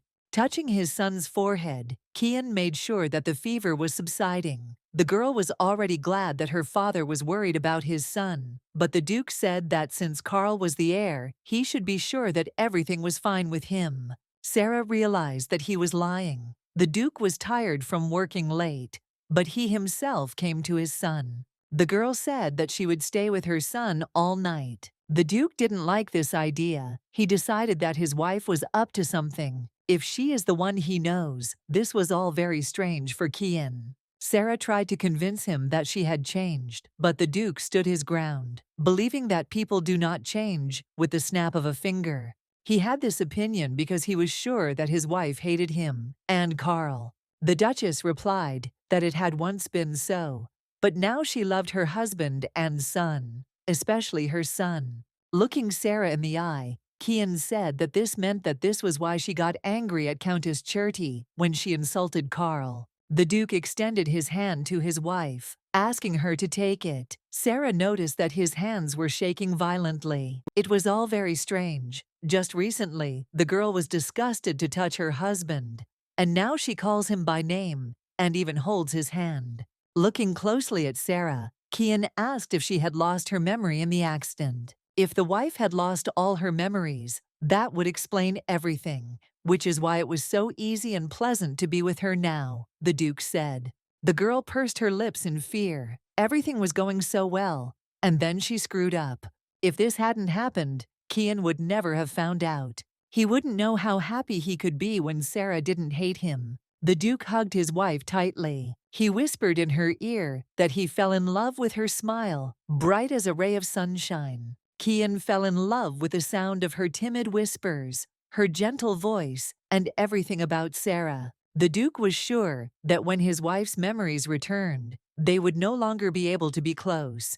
But for now, he asked to be allowed to be selfish. Looking at his sincere gaze, Sarah replied that if he really wanted this, then she was powerless to stop him. She knew that her husband was a kind and loving man. Now she knew that all his rudeness was due to shyness. Sarah asked Kian if he was afraid that she would turn away from him when the memories returned, that she would be angry and her gaze would be cold, and that it would hurt him. The girl promised that even if her memories returned, she would not forget this warmth. Kian asked where she got this sensuality from. If she continues to speak so softly, he will not be able to accept the fact that sooner or later his wife will change. She was too cute now. With a grin on her face, Sarah asked if this was really the same man who hadn't even looked at her at lunch. He thought that she would forget about it. But no, because at that moment, the girl thought that he was making fun of her. Kian had waited so long for his wife to smile. Taking his hand gently, Sarah asked, even though she was so cold and rude, if he still loved her. Yes, of course he loved her. Even if Sarah was colder than snow and rougher than stone, he didn't care. Her smile would always warm his soul. The girl blushed in a second from such romance. Kian ran his fingers gently over her face. I smelled the scent of her hair again. Sarah was very ashamed of her feelings. The Duke was so handsome today that it was enough to drive one crazy. He was too close to her. Noticing her flushed face, Kian asked if she was embarrassed. Sarah insistently asked him to move away. She reminded the Duke that he had come here to visit his son. Kian confirmed this, adding that he came for her sake as well. The girl asked incredulously why this suddenly happened, since he was usually not so kind. Sarah reminded that whenever she came to him, he didn't even look in her direction, but was supposedly busy. Kian fell to his knees in front of his wife and began to justify himself by saying that he really loved it when she came. The Duke knew that Sarah could not sit in the office forever, but would leave and perhaps never return, but he wanted to enjoy her beauty entirely. He was very scared, imagining the day when the girl would start looking at him with disgust again. Looking into her eyes, Kian promised to always love her. His words sounded incredibly sincere. Sarah was so embarrassed that she couldn't say a word. First, she needed to calm down. She decided to kick him out, citing the fact that she needed to look after Carl. The Duke suggested that they do this together. Sarah really needed Carl's help now. It seemed to her that her heart would stop from excitement. At that moment, the boy began to moan in his sleep again. The girl immediately approached him and began to touch his forehead. The baby said he felt dizzy and probably had a fever. She applied a compressor to him to at least somehow alleviate the pain. Seeing his dad in front of him, Carl said that his mom was enough for him here. Sarah apologized to her husband, but asked him to leave them alone with their son.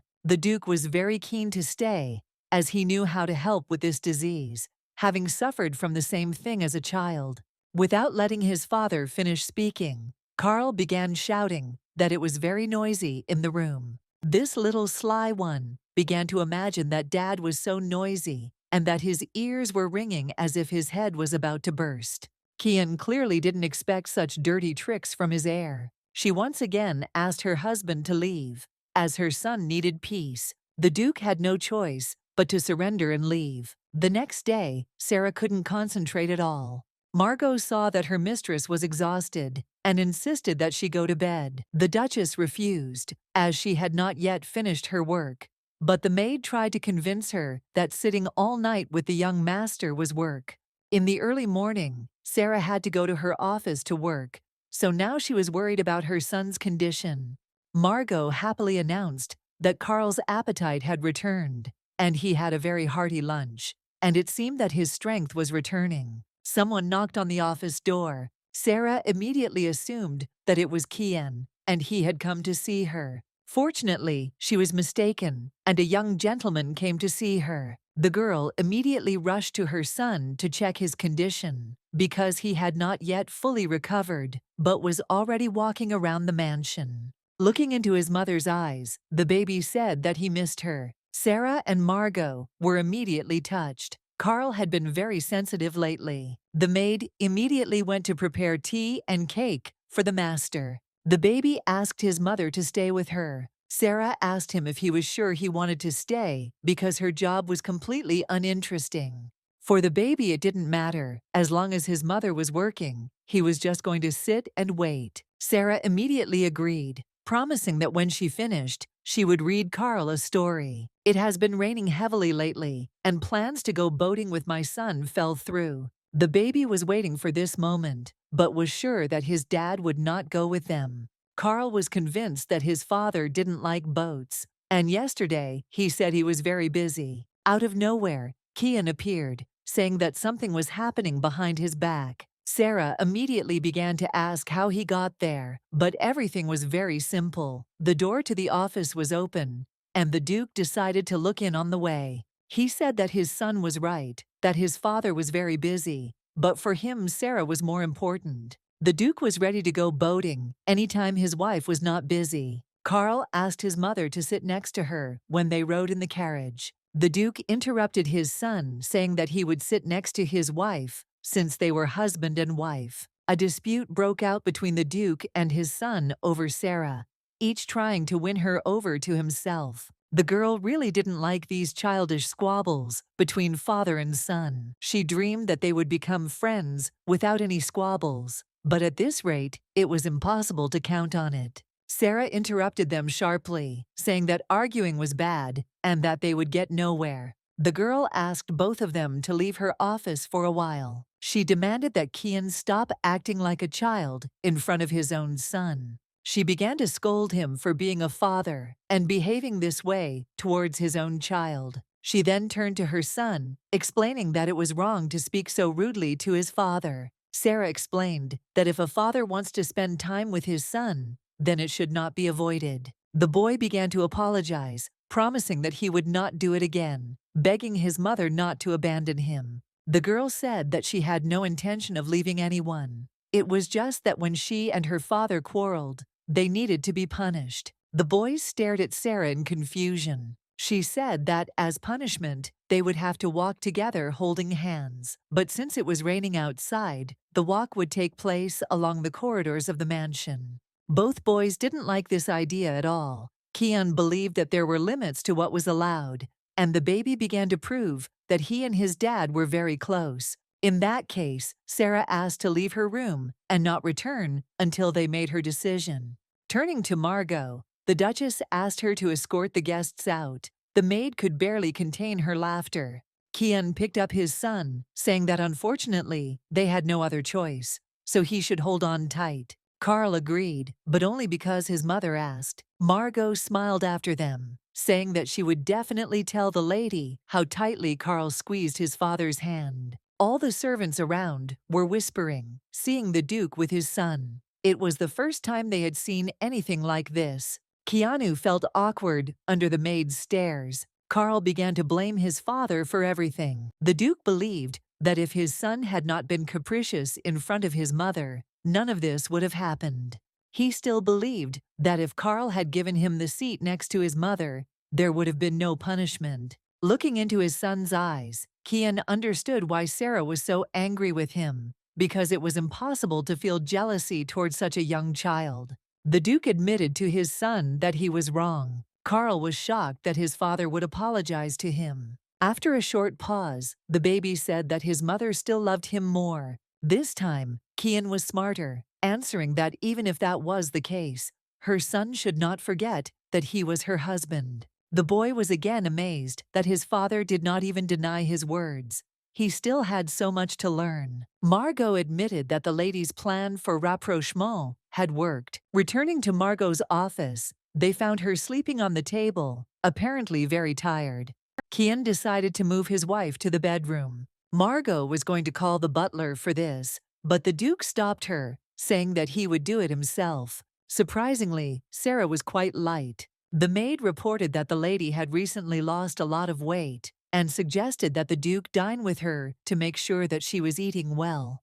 Kian wasn't against the idea itself. Without expecting it from herself, Margot let it slip that Sarah was very worried about the Duke and whether he was eating properly. Kian couldn't believe his ears that his wife was worried about him.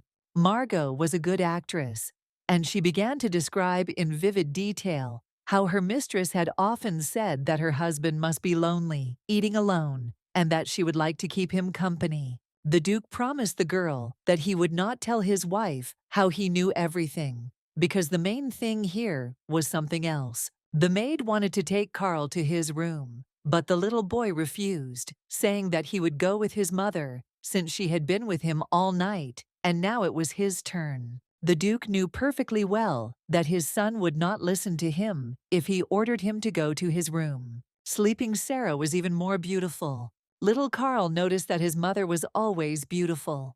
He also saw that she was very kind to the servants.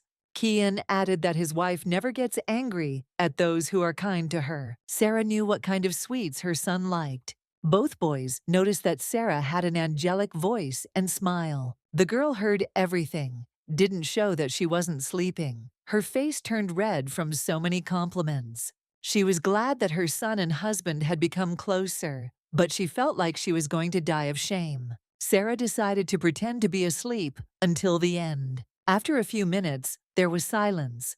The girl began to think whether Kian and Carl had left, but she did not hear any footsteps. Opening her eyes slightly, she saw two smiling faces in front of her. With a smirk on his face, Kian asked his wife if she had slept well. Sarah immediately began to joke that she had fallen asleep and had not even noticed her husband and son returning. From the expression on Carl's face, the girl realized that they couldn't be fooled, and then she decided not to make things up anymore, but asked when they had managed to become such friends, since they had just been arguing. The guys reminded her that this was what Sarah wanted. With an ironic sigh, the girl said that praising someone while they are sleeping is so embarrassing. Gently hugging his mother, Carl said that he couldn't help himself when he had such a good mother. The baby lay down on his mother's arm and asked her to rest, as she was probably tired. Looking into her eyes, he asked her to sleep with him. Sarah could not refuse such a beautiful child. Turning to his father, Carl said that it was time for him to return to his room. The Duchess whispered in her son's ear that he could not keep his father at a distance. It wasn't that the baby didn't like his dad, he just loved his mom much more and wanted to hear that she loved him more than anyone else. Sarah hugged her son very tightly. After a moment of silence, the Duke asked Sarah if she would mind if he stayed too. Carl immediately replied that if his mother wanted them to all get along, then he would allow his father to stay.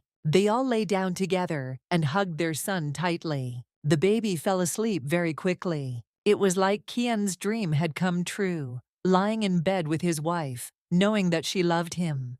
He had wanted this for so long. Sometimes it even seemed to him that everything that was happening was an excruciatingly difficult punishment. Sarah didn't understand why she was so worried when their sweet baby was right next to them. Pressing Kian's hand to her cheek, the girl promised that when the weather cleared, the three of them would go boating. The Duke agreed to everything, just to be with his beloved. The next morning, Robert noticed that his master was unusually cheerful that day. Kian had no intention of wasting time on idle chatter and was eager to get to work as soon as possible. But his assistant didn't understand where the gentleman was going in such a hurry. The Duke explained that if there was not much work, he would be able to make time for something else. Robert thought that they were talking about an expedition, but he did not like the idea since the master had recently gone on one, and the lands should be in order for some time. There was a knock on Kian's door. It was Sarah. The girl wanted to discuss something.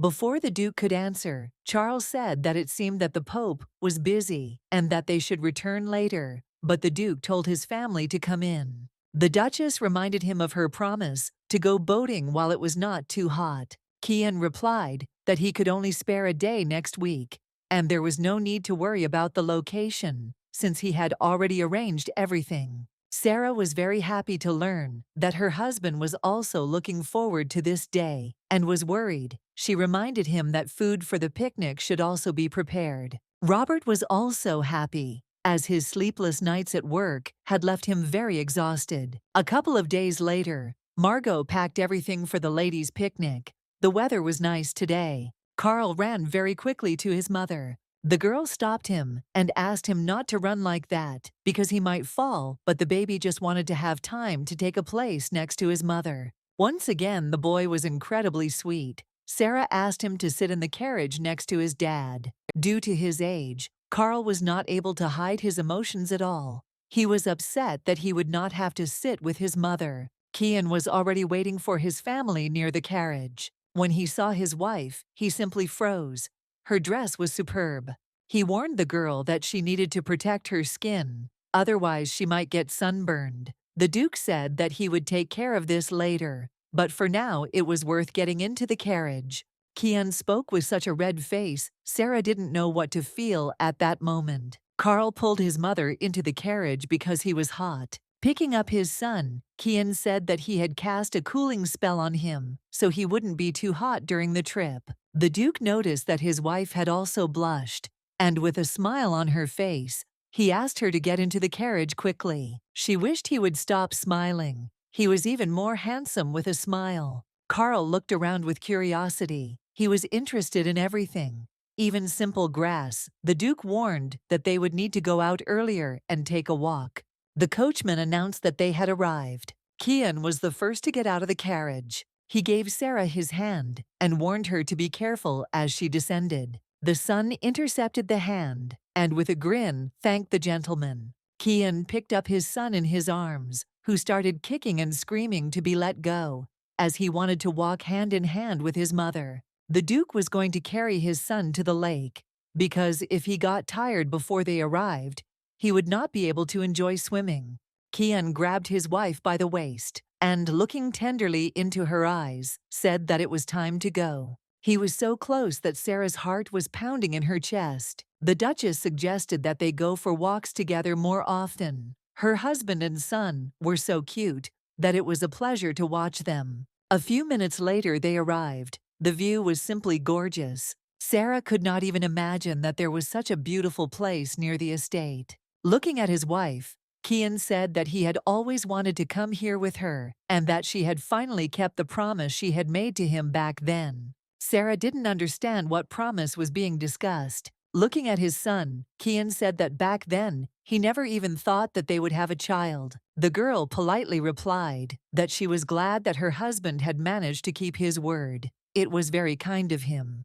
For the sake of his beloved, the Duke was ready to do anything. From his words and smile, the Duchess's heart seemed about to jump out of her chest. Carl saw the approaching boat and began to point at it. First, Kian put his son in the boat and then extended his hand to his wife. The baby was absolutely delighted. He called Sarah over to look at the lake. It was incredibly beautiful. The girl was also very impressed by what she saw. The lake was clear and beautiful, just like the eyes of her little Carl. The man who was steering the boat asked not to worry too much, otherwise he might get seasick. Since it was Carl's first time on a boat, he was very scared when it started to rock and immediately grabbed his mother. Sarah had a strange feeling, as if she was supposed to be holding something else. The girl remembered and immediately started shouting for the boat to be turned around and for them to go back. Kian tried to calm his wife down and get her to sit back down before she fell overboard. Carl immediately began asking his mother what had happened. The girl was in despair because she had forgotten her picnic basket in the carriage. Looking at his wife, Kian didn't understand what the problem was at all, but Sarah started screaming that she didn't want her husband and son to go hungry at the picnic.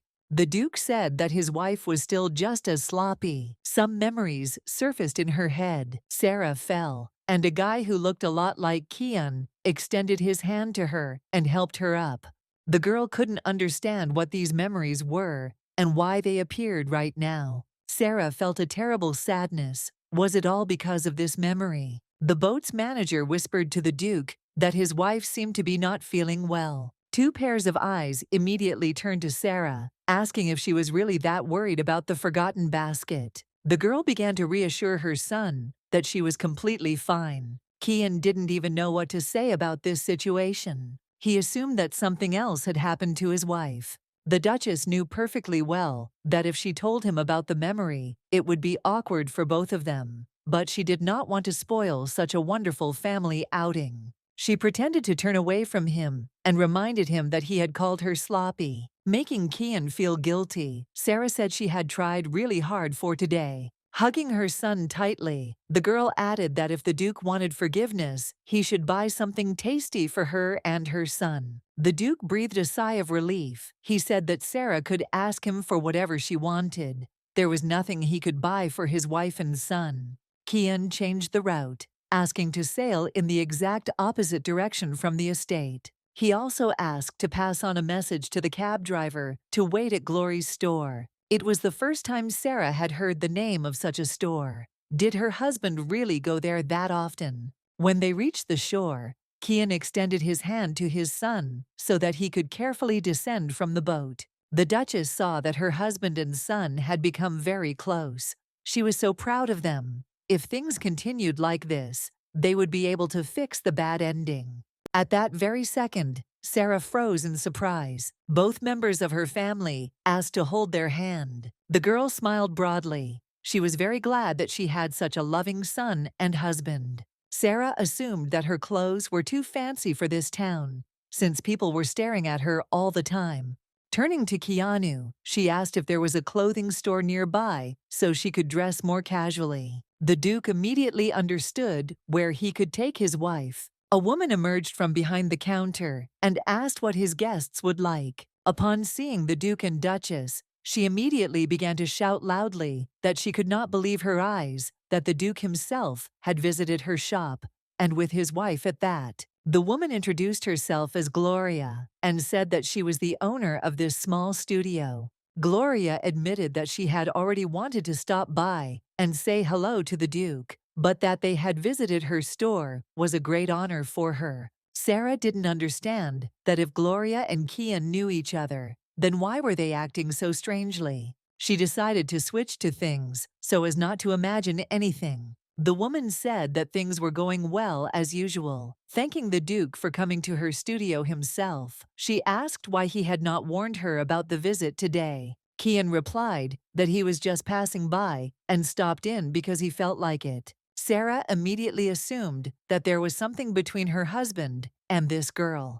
The Duke asked Gloria to find him a cape, saying that they had not planned to come here, so the clothes were a little inappropriate. Judging by the girl's expression, she was ready to do anything for the Duke's family and immediately began looking for suitable clothes. Sarah was still thinking about this girl, whether she was just an acquaintance of Kian or there was something between them. The Duchess could not understand why she was so worried about who her husband was communicating with. Gloria was still waiting for some reaction to the cape she had offered to the lady. The girl pretended not to hear and asked directly if Gloria knew Kian. The owner of the studio began to loudly marvel at how sweetly Sarah called her husband. The girl did not understand what this question was about and how she could not know the Duke. The Duchess immediately thought that such an answer meant that she and her husband were very close. The girl asked the lady if she really didn't remember her. It was she, Gloria, the Duke's former knight.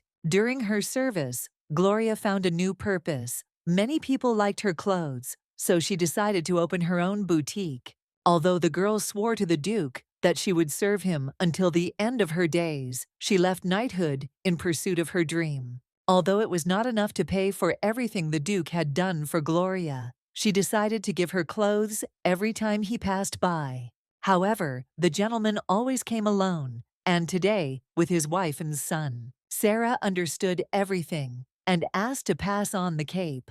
Gloria happily gave it to her, saying that the lady had excellent taste. It was no wonder that she was the Duke's wife. The girl felt uneasy. She thought that she was finished, because at first she just wanted to get closer to her sweet son. Now her heart was beating so fast that it seemed that love for Keanu had settled in the very depths of her heart. She felt so sad to hear his words. It was even strange that the girl wanted to get closer to him, as if she really was Sarah. Little Carl was ready, and he was also very hungry. The Duchess had also finished, so she was ready to run off to dinner as quickly as possible. Sarah left the hat with Gloria. The woman promised to give it to the cab driver when he arrived. Before leaving, the Duchess apologized for her questions, citing a slight misunderstanding. Gloria was not at all affected by these questions, especially since there were various rumors about the Loperin family. The woman was glad that the family was so close to each other. Kian held his wife by the waist, saying that if she hurried, she might fall. How happy Gloria was for her master, that he could finally feel true love. Sarah asked her son how he liked the river rafting, because if it weren't for her mistake, they could have enjoyed it longer. With particular enthusiasm, the little boy replied that he had fun. The lake sparkled so beautifully, and the cool breeze felt so nice, according to Carl. The baby also had a lot of fun chatting with his mother. Next time, Sarah suggested going to a festival or going south. At that moment, their food was brought to them. Mom warned Carl that it was very hot and he should blow on it before eating. Taking a spoon with food, the baby thought, and asked his mother to open her mouth quickly. When the baby was feeding his mother, the food seemed much tastier, and she was very sorry that at such moments she could not film him on camera. Kian watched in bewilderment as his wife and son fed each other. Sarah decided not to leave her husband unattended and brought the spoon with food to his mouth. With a smile on her face, she asked him to open his mouth. The Duke did not understand that his wife was not joking now, but was really going to feed him with a spoon. As the Loperin family was heading home, it started to rain heavily. Carl immediately fell into a very deep sleep, apparently very exhausted during the day. The servants told Kian that yesterday his son could not sleep. It seemed that he was really looking forward to today. Sarah thought it was incredibly cute. The Duchess thanked her husband for his concern and for being so kind to Charles. As she fell asleep, she suggested that they play together next time. Kian would agree to anything, just to be with his beloved. Returning to the mansion, the butler offered to carry the young gentleman to his room. But the Duke refused, saying that he could manage himself. Sarah told Margot that she needed to look after her son, so she would go with her husband.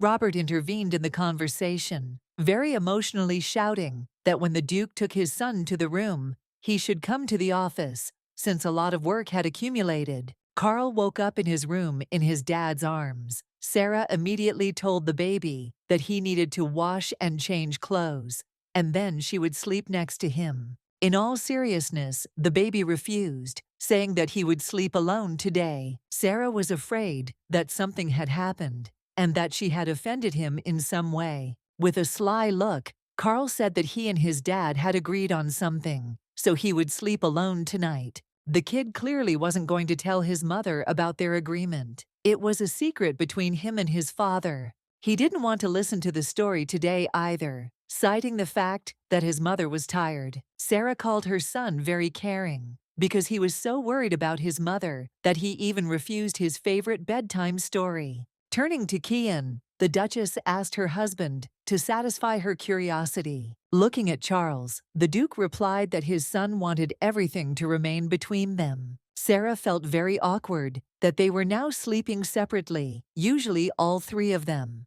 The girl was very interested in what they had agreed on, but she was sure that her husband's answer would not change, even if she asked again. She was sure that Kian would leave again in the morning. He always went to bed late when they were already asleep and left early in the morning, before they had even gotten up. It then dawned on the Duchess that Charles had left them alone on purpose so that they could talk and become closer. In that case, Sarah walked up to her husband and took his hand. Kian stuttered and asked what she wanted. The girl felt his hands trembling with excitement. The Duke was still afraid that if she got her memories back, everything would change.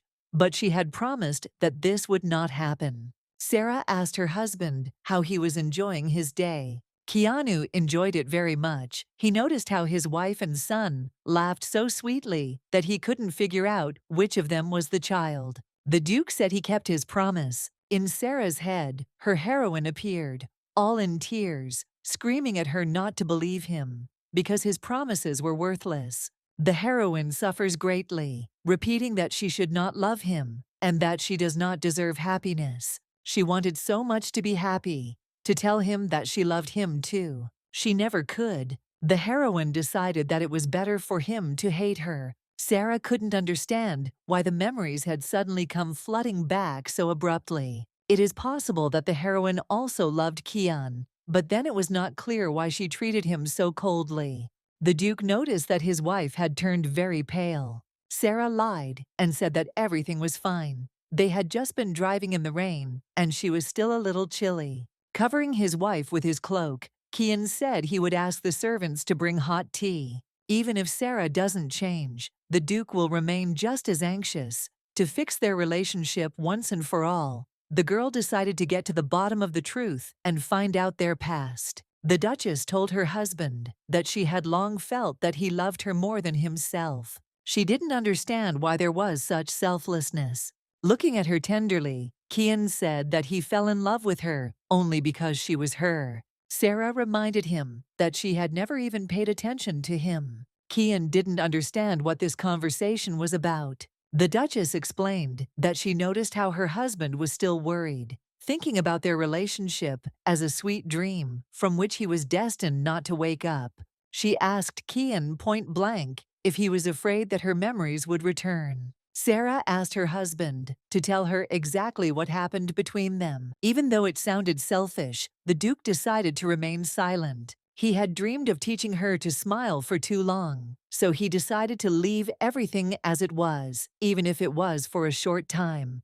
Taking her husband's hand and looking into his eyes, Sarah asked him if even if she loved him and wanted to be with him, he would continue to run away from her. Kian didn't want to hurt his beloved. She hugged him and ordered him not to run away from her, as she forbade it. After these words, Sarah kissed her husband tenderly. After the kiss, she repeated what she had said more than once, that she would continue to love him. With passion in his eyes, Kian asked if she would mind if he kissed her. That's exactly how it was. Sarah asked him not to stop. At this point, he was forced to listen to her. The next morning, as a result, Sarah didn't hear anything from her husband yesterday. She guessed that he would not answer, but she was very angry at how brazenly he avoided her. Margot and the other servants also avoided talking about Sarah's past. If this continues, the girl will never find out anything. The Duchess didn't know what to come up with. It would be good if she met someone who knew a lot about the Duke.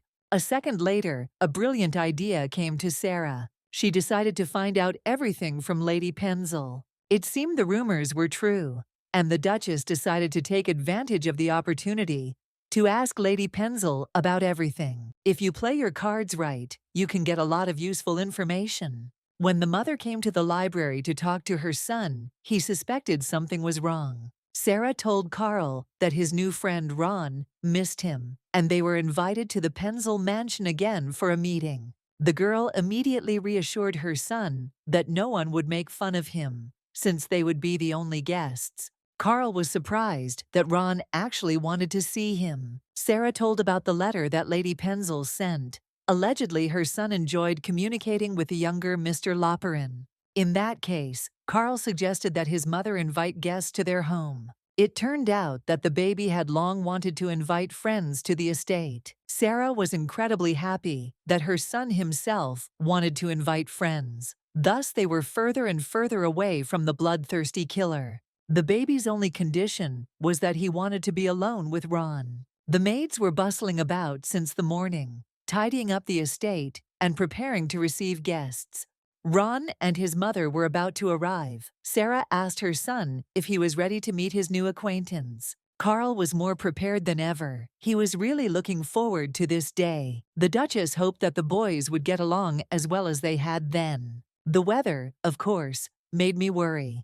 With the start of the rainy season, it was always a nightmare outside. Margot reported that Lady Penzel and her son had arrived. Upon entering the estate, the lady immediately thanked Madame Loperin for the invitation. She was incredibly happy about this meeting. The girl shared that the time in the carriage flew by unnoticed. She was really looking forward to their visit to the Duke's estate. Bowing his head, Ron also greeted the Duchess. When the boys met, Sarah suspected something was wrong. It felt like they were not friends at all, but the opposite. Carl asked his mother for permission to give his guest a tour of the mansion. Sarah, of course, didn't mind. Lady Penzel told her son to behave well. Looking at their sons, the mothers could not contain their emotion. While the children were having fun, Sarah invited her guest to sit down and chat. The lady happily agreed, especially since she couldn't tell him anything through letters. But in person, it would be much better. When the tea was ready, Lady Penzel turned her admiration to the service. She was also very interested in tea. She had never tried anything like it. The girl asked where Sarah bought it. The Duchess ordered this tea from the Western Kingdom, beyond the mountain range. It was said to have healing properties. The girl offered to share the tea with Lady Penzel, so that she could enjoy it after a hard day, or offer it to the Marquis when he was tired. Unfortunately, the Marquis did not like sweets, and the lady wanted to share her tea with a girl who was close to her. Sarah realized that in this case, she would need to give more leaves. Lady Penzel said that her friend loved children as much as the Duchess. Her daughter was a beautiful girl, with hair the right color of pink and eyes as bright as the sun. But it was a pity that her mother was ill. Sarah couldn't believe her ears. A pink-haired girl with a sick mother was an accurate description of the main character, Carl's love interest. For the Duchess, this information was very important. All the troubles began when her mother died. If events develop as in the novel, then something terrible will happen soon. Sarah asked her guest if by any chance the girl with pink hair was turning 7 this year. Having received an answer to her question, the Duchess understood for sure that this was the main character. Lady Penzel was surprised why the Duchess was asking such questions. She was sure that she and her friend and daughter had never met. Sarah lied, saying that when she received an invitation to her son's birthday, she asked the servant if there were any children of the same age as Carl in those circles. Then, supposedly, they told her about their family. Lady Penzel asked again if she remembered correctly. Then little Loperin was only turning 6 this year. She said this because the Viscountess's daughter is now 7 years old. The main character, Kira, was just 8 years old when her mother died, and that's when the series of misfortunes began. Her father, unable to cope with the death of his wife, drowned himself in alcohol. Then a charlatan took advantage of their home's vulnerable state, and her family fell into debt. Soon, everything fell into such disrepair that her father, unable to cope with his feelings of guilt, took his own life. The poor heroine, burdened with debts, came to the Duke as a servant. After she met Carl, the latter found in her a kindred spirit with a similar fate and became obsessed with her. Sarah couldn't let the heroine's family fall. Otherwise, it would be almost impossible to change the plot. The disease that afflicted the Viscountess was called the Lopitis plague, and while it can be treated in its early stages, if left untreated, it spreads throughout the victim's body, gradually taking away their life. The only known treatment was the services of a priest, who would gradually get rid of the miasma in the victim's body. But in the novel, the Viscountess did not seek healing, as it would have cost a lot of money. However, Sarah knew how to cure this disease. The Duchess expressed a desire to accompany Lady Penzel on a trip to the Viscountess, but the lady did not respond positively, only saying that she would send a letter to Lady Fornell. Sarah was even glad that there was a chance to see her future bride. In the novel, she was described as if she had stepped out of a painting. Her thoughts were going in the wrong direction. Now it was more important to find out about that very thing. From the expression on Lady Loperin's face, the Marchioness guessed that she wanted to share something with her. She noticed that her interlocutor was clearly worried about something and invited her to lighten her load and share her problems. Sarah asked if there were any rumors about her. Lady Penzel knew that her interlocutor did not attend parties or meet other ladies, so she was worried that bad rumors might spread behind her back. The Marchioness tried to calm Sarah down, saying that she had nothing to worry about, that she was just being envied. After all, the girl was practically the main heroine of the romantic story. The love story of Sarah and Kian was very well known, as it turned out. The Duke had admired the girl since childhood, proposed to her, and even vowed to settle all her family's debts. What was their wedding like? A short ceremony, so as not to take away the time they could spend together, away from everyone. The rumors were that Sarah hardly ever left the estate,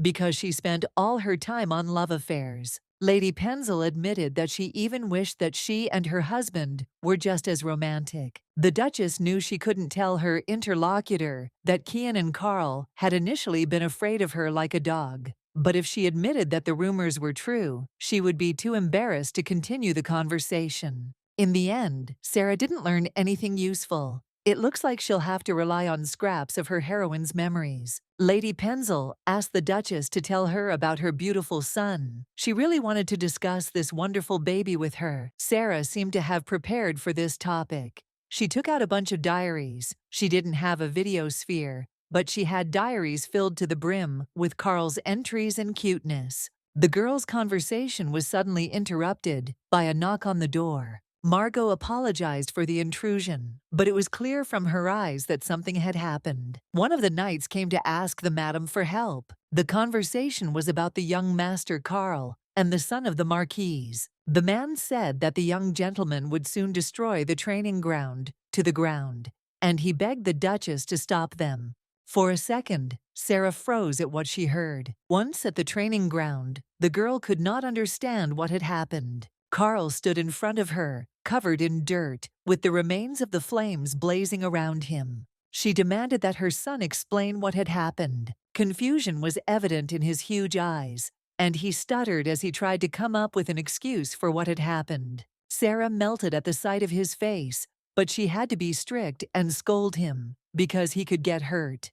In a stern voice, she ordered him not to make puppy dog eyes. She began to explain that this was a training ground for the duchy's soldiers, and if he destroyed it, they would have nowhere to train. The boy began to justify himself by saying that at first he simply wanted to show Ron Penzel the estate, but then something went wrong. The kids came to the site, and Carl began to tell them that this was a training ground, and that knights trained here from morning until night. It was too boring for Ron, as the knights on their court were no worse. This statement offended Carl. The Marquise's son looked at his interlocutor and said sarcastically that he had heard that he could control fire. The boy asked Carl if his fire was stronger than this downpour. The kid was very upset by this. He used his abilities, and the knight immediately came running and started shouting that he couldn't use his abilities here. Carl immediately put him in his place,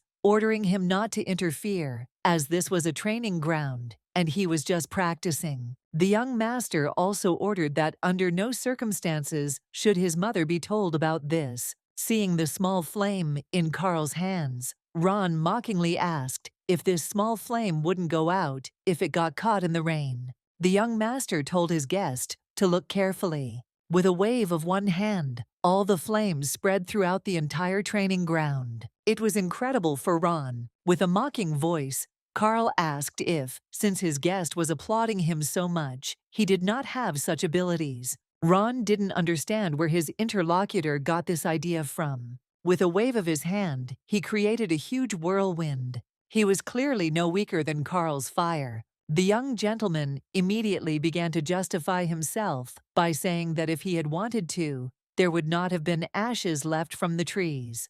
Carl suggested that Ron fight without strength. The Marquise's son was all for it, proposing to put the pride of the houses of the Duke and Marquis on the line. The knight tried to calm the children, repeating that if they got hurt, they would have problems, but all his persuasions were in vain. Bowing his head before his mother, Carl said in his defense that he did not want their family to be worse than the Marquise's family. Sarah ordered her son to change his clothes, and then they would continue. The Duchess also ordered the knight to take out the large branches and check if there was any smoldering fire left anywhere. Lady Penzel also began to have an educational conversation with her son. Sarah stopped her, suggesting that they change the boy's clothes first. It was a good idea, but the problem was that the Marchioness hadn't brought a change of clothes for Ron. She would have to send someone to the estate. The Duchess immediately resolved this issue by saying that she would provide Ron with Carl's clothes,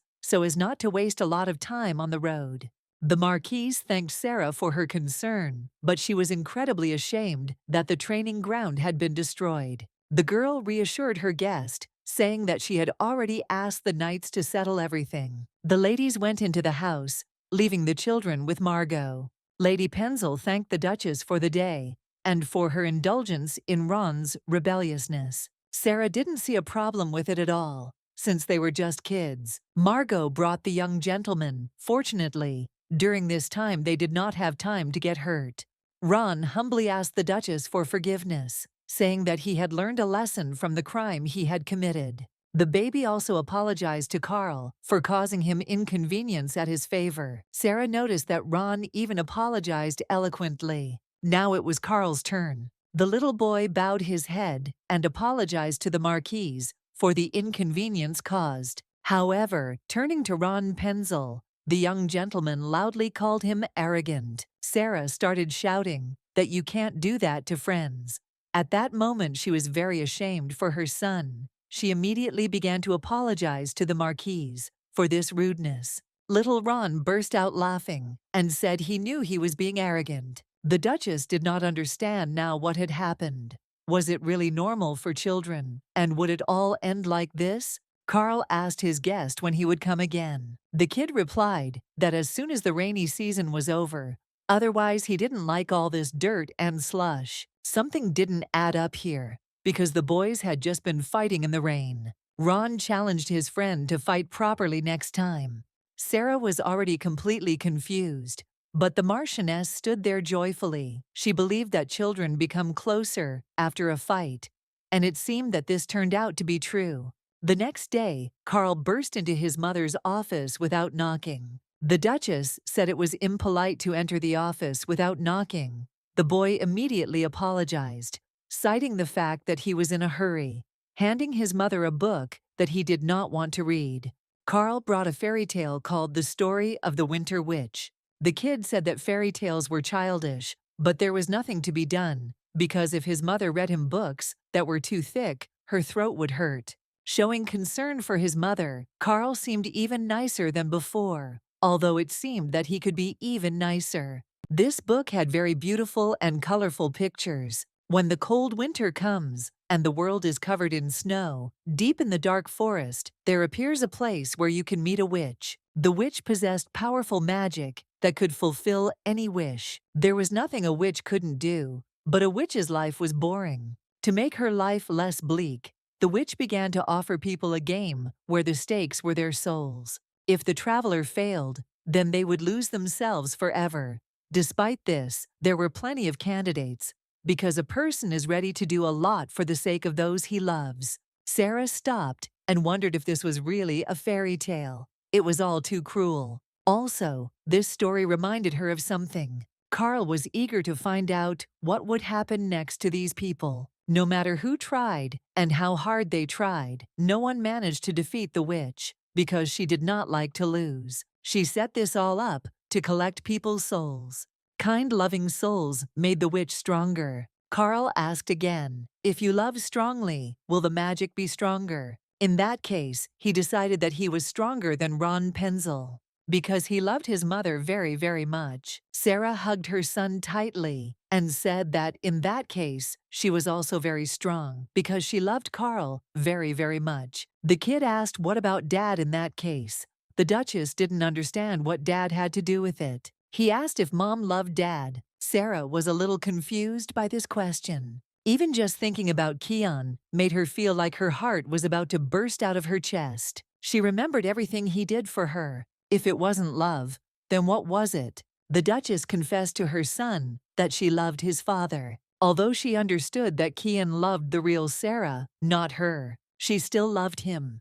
In her past life, the girl had no one who loved her so much. If you think about it, she never once thought that she wanted to come back. She became so attached to all of them. The Duchess told her son that if she were asked whom she loved, she would answer without hesitation that she loved her son and husband. At that moment, Kian appeared and asked what his family did. Sarah was afraid that he could hear everything and began to shout at her husband to never enter without knocking again. Turning to his wife, Kian said that he wanted to talk to his son alone about what happened yesterday. She asked her husband not to scold Carl too much, since he already understood that he had done wrong. Kian didn't mean to scold his son too much, but he knew that he needed to be raised properly. The Duke reminded him that Charles was the future head of the house and that he was not going to try to teach him anything beyond his capabilities. Sarah told her son to be sure to tell her if his dad scolded him too much.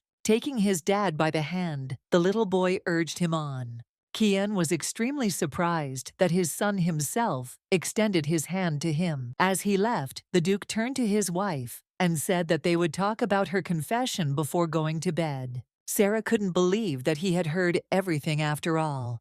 Time passed quickly. It was already summer. Autumn would soon follow, and the appointed day was drawing nearer. Was Sarah ready for this? The Duchess woke up in a cold sweat. It's good that it was just a dream. But what kind of woman was she in the dream? Touching his wife's forehead, Kian said she had a fever. Sarah said that she had a strange dream.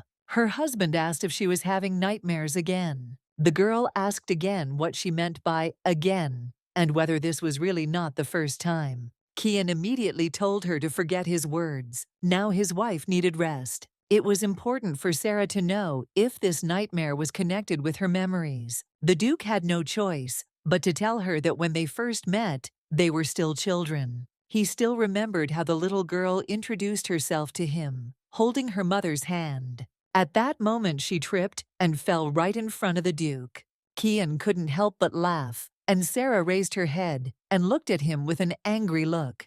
This girl seemed to him clumsy, but quite brave. The Duke thought that this would be the end of their meetings, but she continued to visit him at his estate, and due to their similar age, they spent a lot of time together. Kian was a little annoyed that some girl was invading his personal space. At the same time, he wanted to know about her pain, especially after such a first impression. With each new meeting, he liked her more and more. That was the end of his story. He couldn't tell more for now. Sarah demanded a continuation, because it would be stupid to end the story like that. A few years ago, he promised her something, that they would continue to play with each other as before. However, he was unable to keep this promise. But recently, he succeeded when Sarah lost her memory. Kian didn't want it all to go back, because even without her memories, she still had nightmares.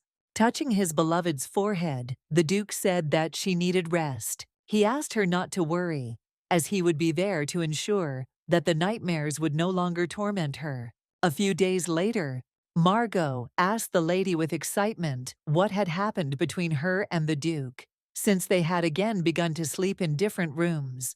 Sarah suggested that the maid herself find out from Kian why he was sleeping in another room. Until she gets her memory back, she can't do anything. At night, the Duke slept in another room because he supposedly had a lot of work, and during the day he left the mansion, so even she could not meet with him. It was very difficult for Sarah, because given her husband's past behavior, he would continue to avoid her. The son ran into the Duchess's office. Looking at his mother with his big eyes, he excitedly asked if it was true that he and his father had quarreled. The kid thought it was all because of his bad behavior. Sarah immediately reassured him that they would never quarrel because of him. She explained that she and her dad had a little problem. The Duchess explained that she kept asking her father about things he didn't want to talk about. Carl didn't understand whether this could be a reason for a quarrel. Hugging her son, Sarah said they weren't arguing. They just wanted to think things through. The child knew that his parents slept in different rooms. It looks like she made her son worry. It was important for Carl to hear that his mother did not hate his father and wanted to make peace with him as soon as possible. Although Sarah was a little surprised by his intelligence, she confirmed her son's words. Pointing to the door, the little boy said that he had finished talking to his mother, and now it was up to them. Knights entered the Duchess's office. They immediately apologized to the lady, saying that it was the young master's order. They grabbed the chair on which the Duchess was sitting and dragged it somewhere. Carl reminded him that his mother taught him not to quarrel with friends, in which case she shouldn't quarrel with his father. Sarah was furious at what her son had planned. She was going to talk to Kian, but definitely not in this way. The Duke was also perplexed. His son told him that he wanted to talk about his abilities, so he waited for him in the office. But in the end, Carl sent his mother here. The Duke and Duchess sat and looked at each other in silence. The girl said for Kian to start first. He asked if she was here because of her son, too. Sarah told how scared she was when the knights lifted her chair and carried it straight here. Kian admitted his guilt and apologized for avoiding his wife. Still, Sarah was right that her husband didn't just disappear at convenient times. She asked him why he did it. Once again, the Duke repeated that he did not want his wife's memories to return. The girl recalled that he told her about their meeting, that she was a brave and clumsy girl. Kian admitted that he hadn't intended to do it, but his wife looked so sad that he couldn't stand it. He immediately regretted what he had said, realizing that it would bring her memories back sooner, but she would still remember sooner or later. Even if Sarah doesn't ask him, she will still remember everything, moment by moment. The Duchess didn't understand why he didn't just tell her everything. It would have been enough for her to hear that she would eventually remember anyway. If he said it out loud, he would admit that his happiness now was just an illusion. Keanu was afraid that admitting his insecurities and denying the inevitable would lead to even looking in her direction, striking fear into his heart. Sarah demanded that her husband not dare to call his feelings for her an illusion. If words couldn't convince him that her feelings for him wouldn't change or disappear, then she was going to prove it with actions. Kissing her husband tenderly, Sarah said that she loved him. She vowed that her feelings would remain the same, even if the memories returned. Kian couldn't believe that his wife forgave him for his selfishness. Sarah clarified that they forgive for offenses, but he did nothing of the sort. She promised that she would not ask about the past anymore, asking to sleep together again. The Duchess said that Carl and everyone else is worried about their relationship. Kian kissed his wife's hands and agreed with her. A month later, Margot was still waiting for the monsoon season to end, but now autumn had arrived. The maid asked the lady if she was visiting the Viscountess's estate today. Yes, it was today. Everything necessary was already loaded into the carriage. Thanks to Margot, Sarah could travel without worrying about forgetting something. The Duchess was due back in the evening, until which time Charles remained in the hands of the maid. Lady Penzel was waiting for Sarah in the hall of her estate. The lady reminded him that the lady was going to give the Viscountess some tea leaves, and that conversations over tea always pass too quickly. The Marchioness said she would be glad if the Duchess called her by her first name. Sarah didn't mind at all. From now on, the Duchess called the Marquise Vanessa. Sarah was very happy that she had become so close to the mother of the second main character. It was great proof that she was changing Carl's future for the better. The butler greeted the ladies, saying that the mistress was expecting them. In front of Sarah stood a very beautiful girl with pink hair. She kindly greeted her guests. The Viscountess said that she had been feeling much better lately and thanked the Duchess for her visit. Sarah was very pleased that the lady had made time for the appointment despite her health. Just then, the maid brought tea and treats. Vanessa had already managed to tell her friend about the tea, that well-brewed leaves could relieve pain. After so many days of bitter medicine, a cup of tea felt very refreshing. The Viscountess was curious why the Duchess wanted to speak to her personally. At this point, Sarah became worried. She began to calm herself down and come up with a reason on the fly. She decided to refer to her son, saying that she had heard that the lady had a daughter the same age as Carl, and since she had rarely attended social events, she had not been able to meet all the ladies. Vanessa chuckled and reminded her friend that she had her. Sarah said that she was able to become friends with the Marquise because they both love their children madly, which is why she wanted to meet the Viscountess. According to the Duchess, it was difficult to find those who love their children as much and truly care for them. Sarah really hoped she didn't sound rude. Moreover, if the Viscountess's guest values her son so much, then she only has more reasons to tell about it. How sweet her Leia is. The girl ran into the room and rushed to her mother. Sarah saw this incredibly cute girl.